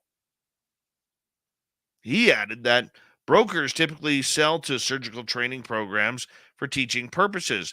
The incident at Harvard appears to be a little bit more nefarious and greedy, don't you think? All right, moving on. Oh, I don't know how we're going to do this story. What's in the who does this file again? So this lady is on an airplane. Okay. They're going, her and her hubby, well, her boyfriend, are going to Cancun, Mexico. All right. Got the plane packed. Everybody's sitting around. And all of a sudden, yeah, okay, I know that love has no boundaries, but sometimes it needs to. So she gets up from her seat and decides she's got to go to the bathroom. When she comes out of the bathroom, hands still wet, her boyfriend is on one bended knee with the entire passengers around the plane holding up signs, "Will you marry me?" He couldn't even wait for her to get off the all uncomfortable airplane bathroom seat before he proposed. Yeah, of course, this goes viral on TikTok. More than 2 million views. Down on one knee in the cabin. Everybody cheering him on. With ring in hand, he waited patiently for his partner to exit the loo after dropping a poo. And this is what she walks into an engagement. One passenger said, "Aw, you can see how much he loves her," saying that it was romantic. Spoke positively of the proposal. "It's the entire flight's participation that touched me," said another viewer. "No, sir, absolutely not," one person disagreed. With a romantic stunt like this, boy, I'd hate to see what it's like on their first anniversary, don't you? Wow. Yep. Couldn't wait till he got to Cancun with the beautiful water, beautiful people, palm trees, white sand. Why do it there? Why not in the aisle of an airplane where your wife's just dropped an airline deuce because she's probably not feeling very well? Oh, well, let's move on. Yeah, I just don't believe that. I just don't believe that. I mean, who does that? Finally, tonight, a judge has dismissed a lawsuit by a 19-year-old chess grandmaster who alleges his career was ruined by allegations that he had cheated. Hans Niemann sued former world champion Magnus Carlsen and online chess organization chess.com for $100 million in damages. However, the judge said, "Get out of here, kid. Nothing there. We don't see anything. You weren't screwed. Stop your tantrum and get back to playing chess." We got Mr. Ron Bumblefoot Thal rocking in the background with Little Brothers watching. Bumblefoot is the official music of Spaced Out Radio, rocking us in and out of every single show. Get your horns up for the guitar god himself. Special thanks to everybody listening in at home, at work, in your cars, wherever you may be. Thank you to everyone in our chat rooms tonight. YouTube, Twitch, LGAP, Facebook, Spreaker, LinkedIn, the Space Travelers Club, and on Twitter at hashtag Spaced Out Radio.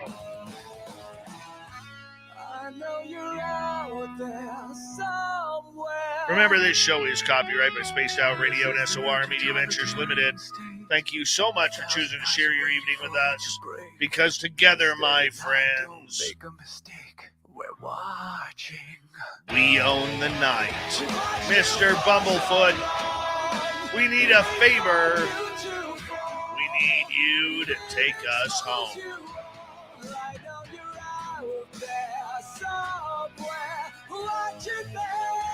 Yes, the Woo train has docked for the night.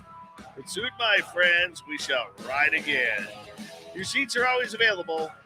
Your tickets never expire. And if you want to bring a friend, we got room for them too. Good night.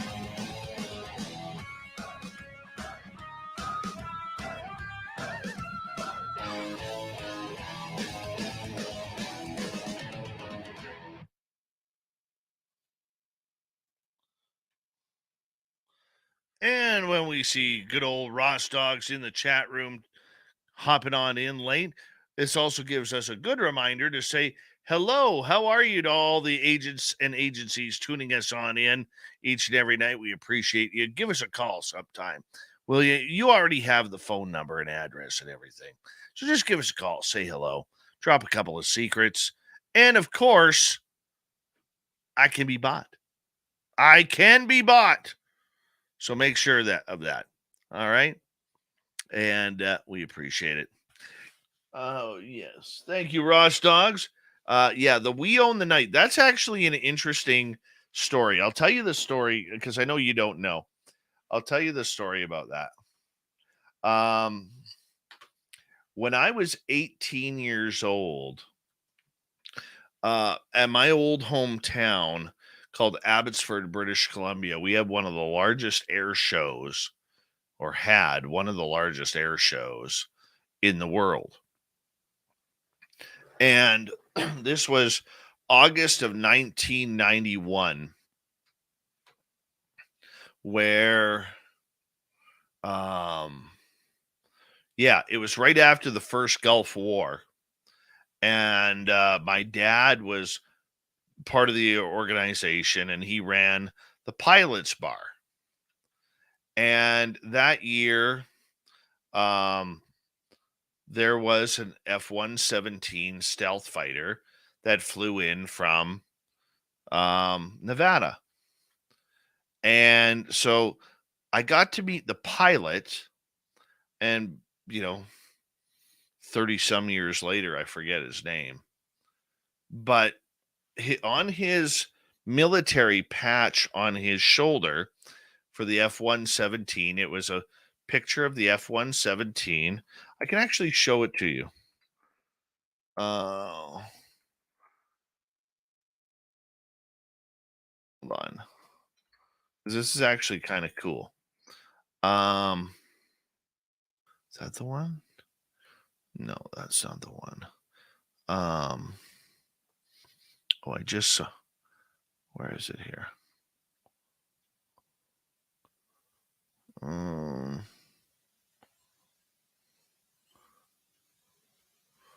that's not it.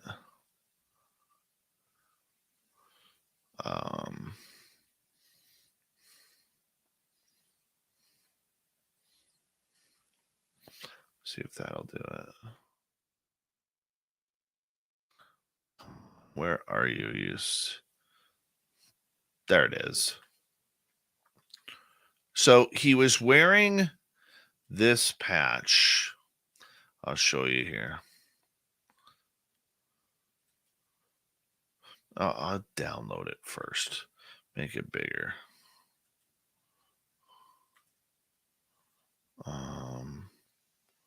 I'll just keep it like that. That'll work.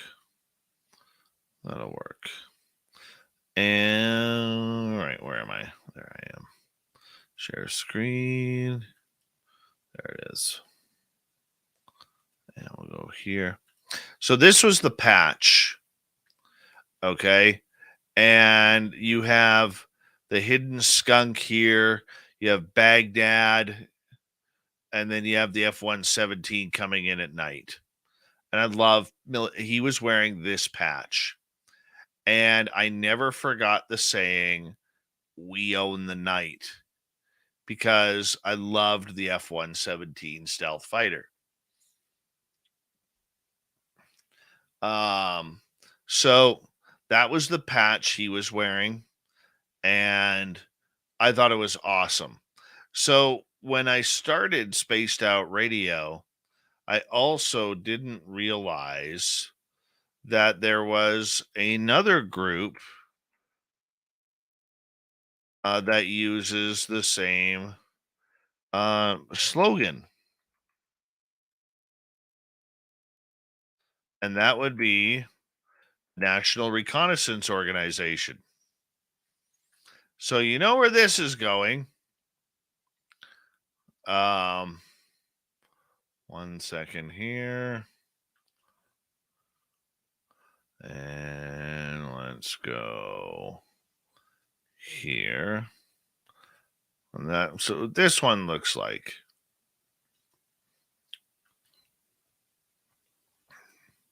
So right there, National Reconnaissance Organization, and then on the bottom, we own the night. Go figure. Yep. Had no clue of that. But the big thing for me was when we developed We Own the Night, I wanted a slogan that could encapsulate everything about what we do. And so we created, see if that'll work here. Let's show that. Well, show. Hold on, let's go like this. It created this logo.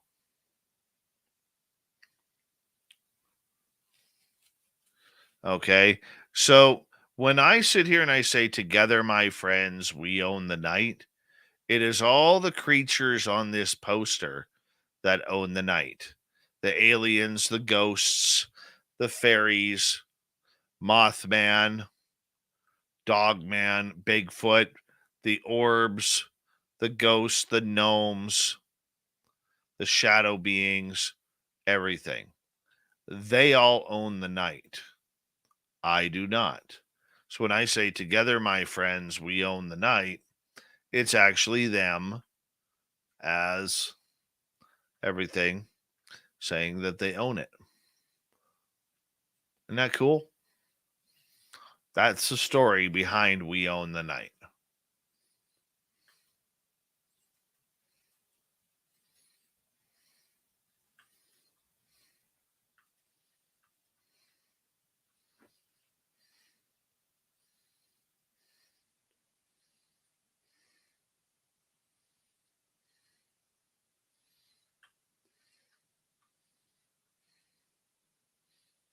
My friend Carrie, she drew that for us. Hey, Slack ass, how you doing? I did move the flag because I needed to get a breeze in here. It was getting warm. She was getting warm.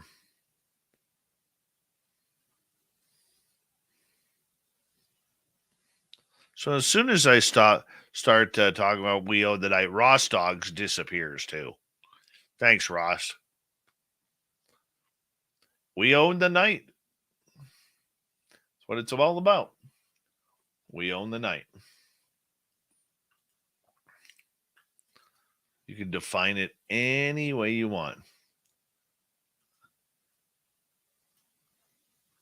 And I will say this. I think it's a badass statement. I do. I think it's a total badass statement.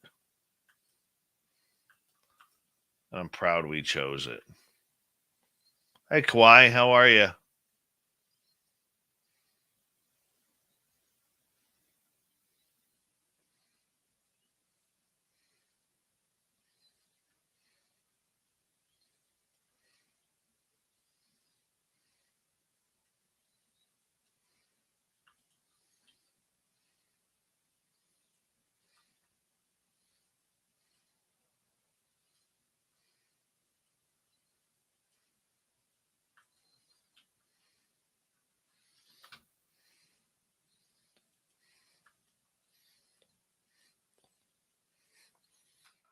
Tomorrow night on the show, it's a round table. On then round table. That'll be fun. We're going to get Ross Dogs on there.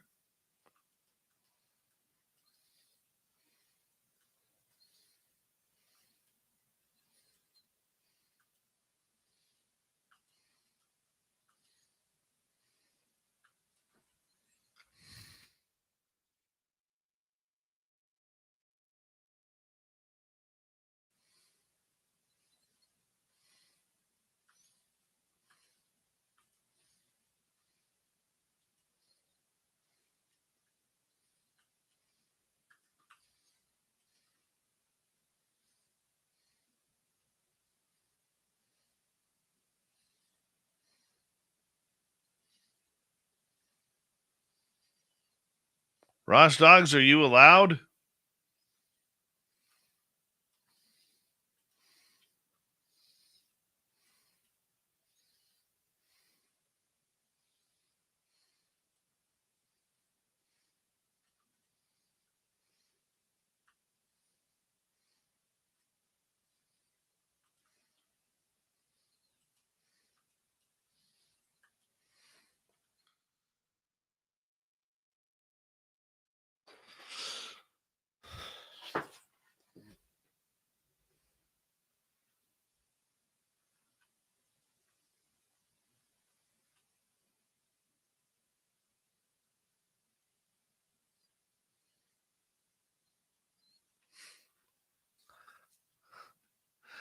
Are you saying there's no?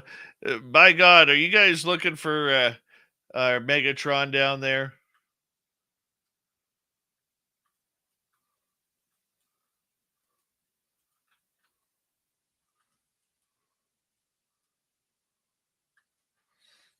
No offense, buddy. I would believe a freaking word you're saying if you're saying coming on here to talk about that, not what you're working on right now, whatever it is you're working on, because I don't know you from Adam. But I will guarantee you, whatever you're working on has nothing to do with me or Spaced Out Radio. Nothing.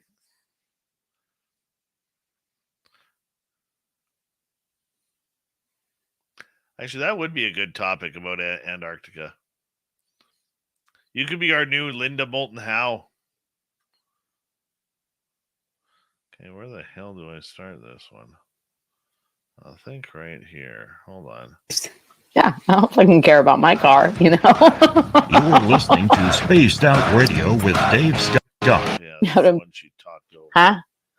Is that What'd your you say? absinthe lipstick? Dave's back. Huh? All right, so it's like right there. That's it. I don't fucking care about my car, you know? You're listening to Spaced Out Radio with Dave Scott. Follow Dave. Drivers in.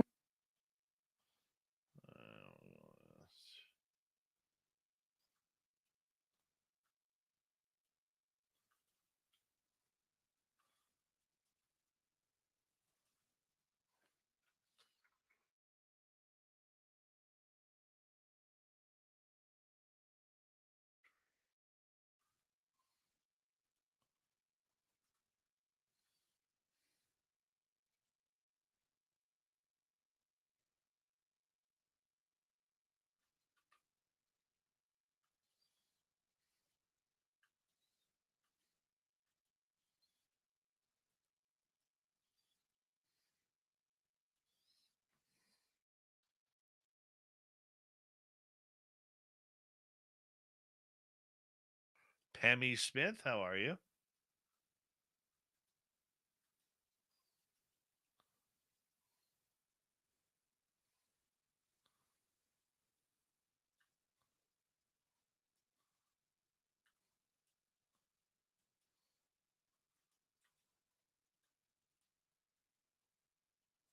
That would be pitch black down there right now.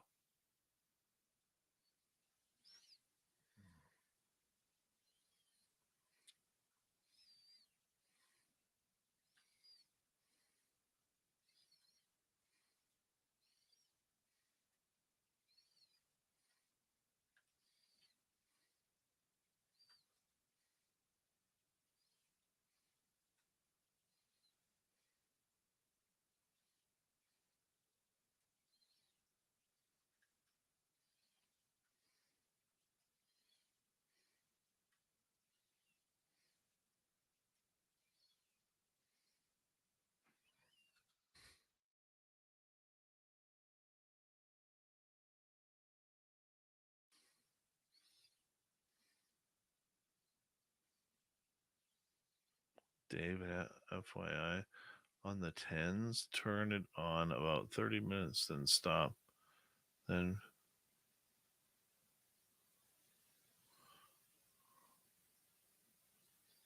Oh, okay. Thank you, Jenna.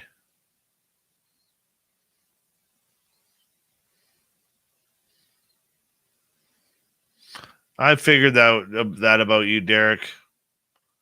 Sits down when he pees.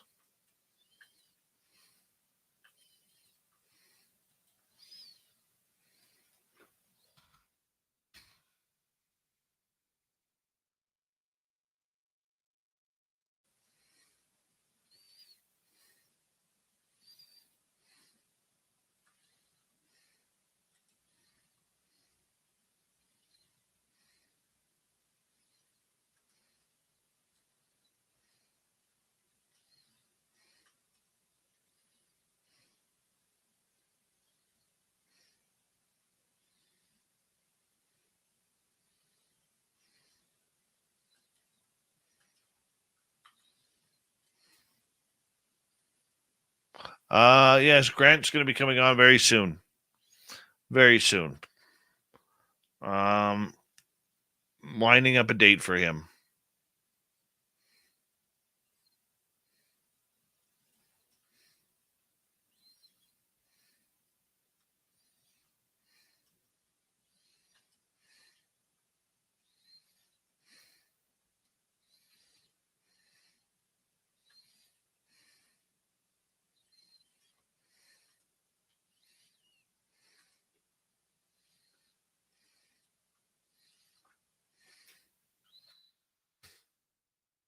Trying to get this silly editing done right now.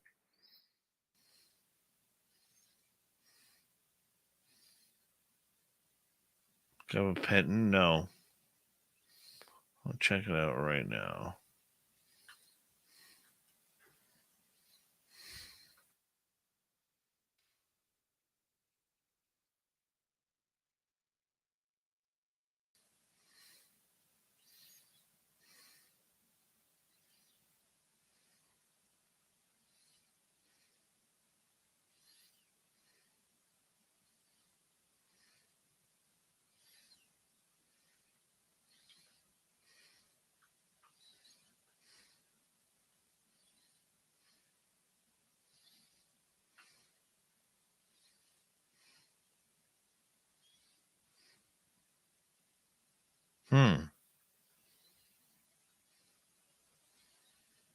Copy. Paste. Did that work that time? Yes.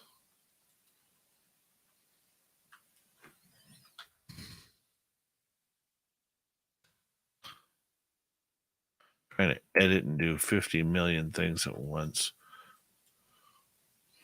Gonna have to tell myself to get off my lawn.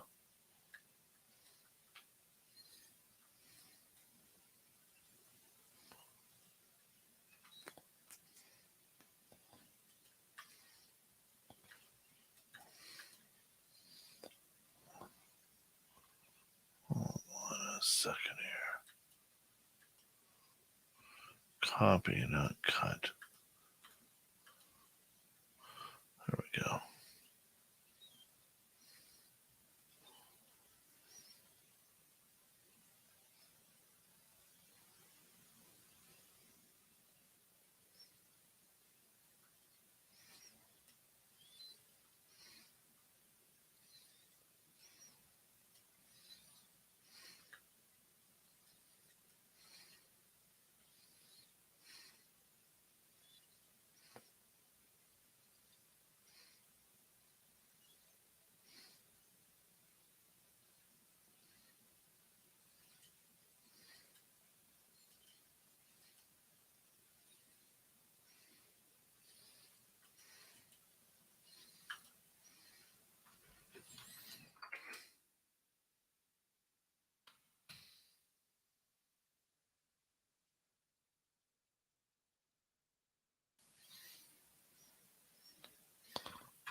Any baseball fans out there?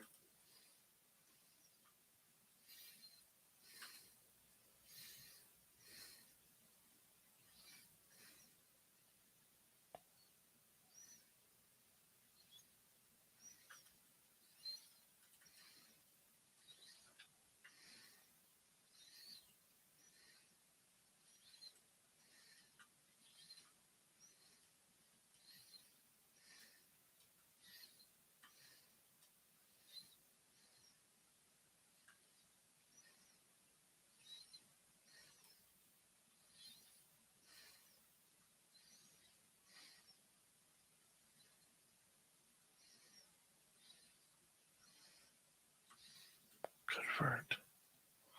Please and thank you. All right. I'm just going to take a quick break. Be right back, guys. Baseball. What do you think of the banana ball? It's all over social media. The kind of like the Harlem Globetrotters type. What do you think of them?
All right. I am back. I miss anything? Anyways, this whole banana ball thing. I see the highlights and all the shows on it. To me, it's a joke what they do to baseball. Yet they're packing the place. Every stadium they play in, they're packing it every night.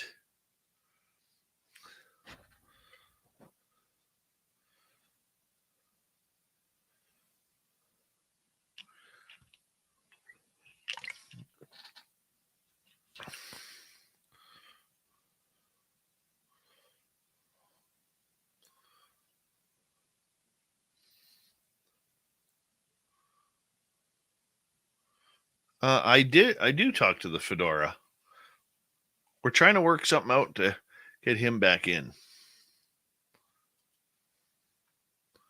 I like the Fedora.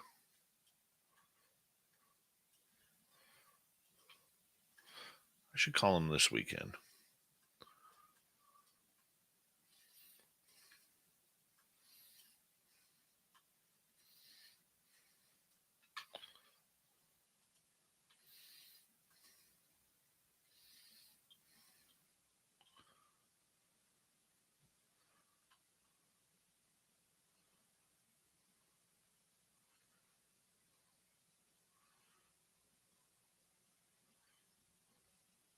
Yeah, the games have like a 2-hour time limit.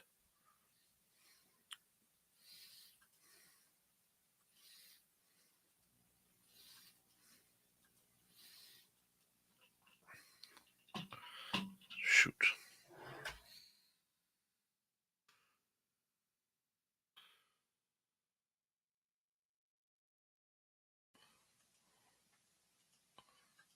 I'm going to get blurry here for a second.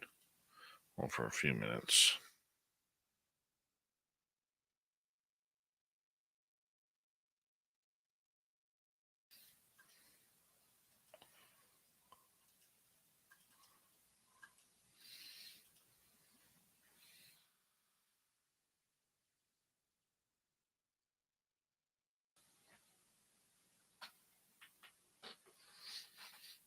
Well, that's all good. It smells like fire outside. We got a fire ban going on. That's never any good.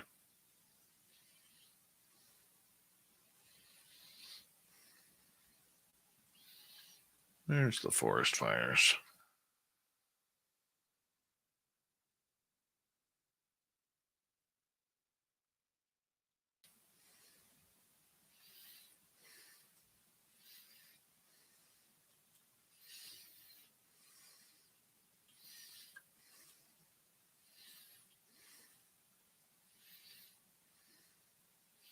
Where's the map?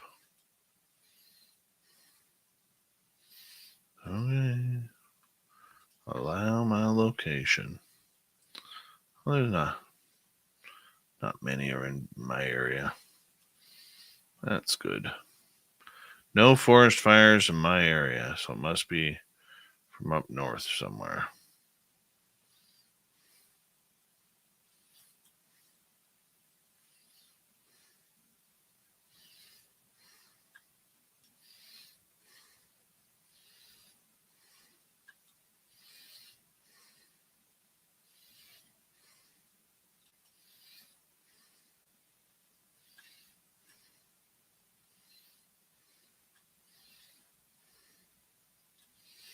Well, that's good. None around here. That's good.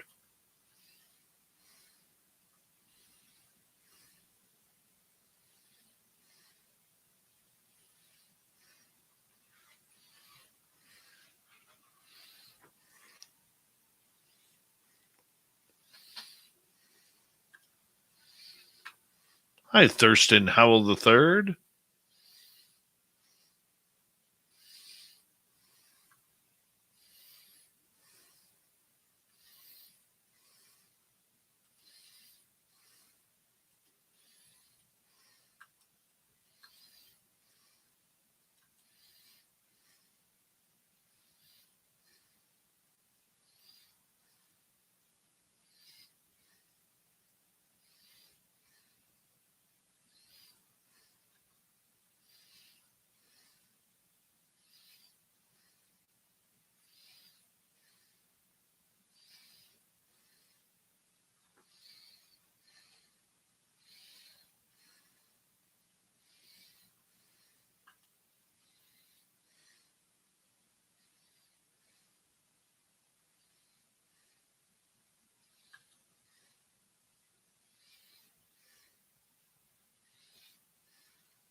All right, tomorrow night, round table. We're going to have a good one tomorrow night. So make sure you join us. We're talking a lot of UFOs again. And a big thank you tonight to Tex, Deb, ×2, Cat Chaser, Aaron, Donnie, and Thomas.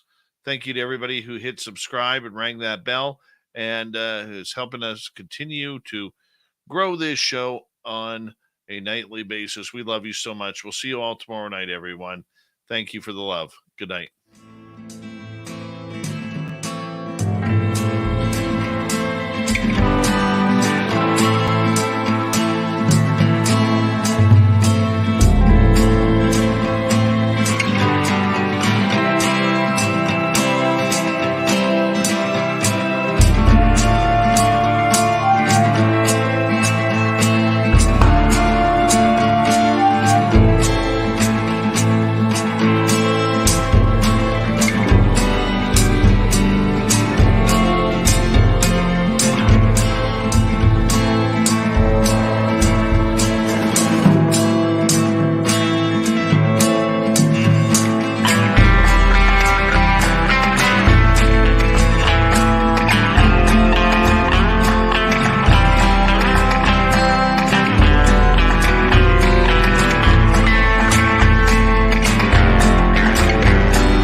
Stay healthy, my friend. You too.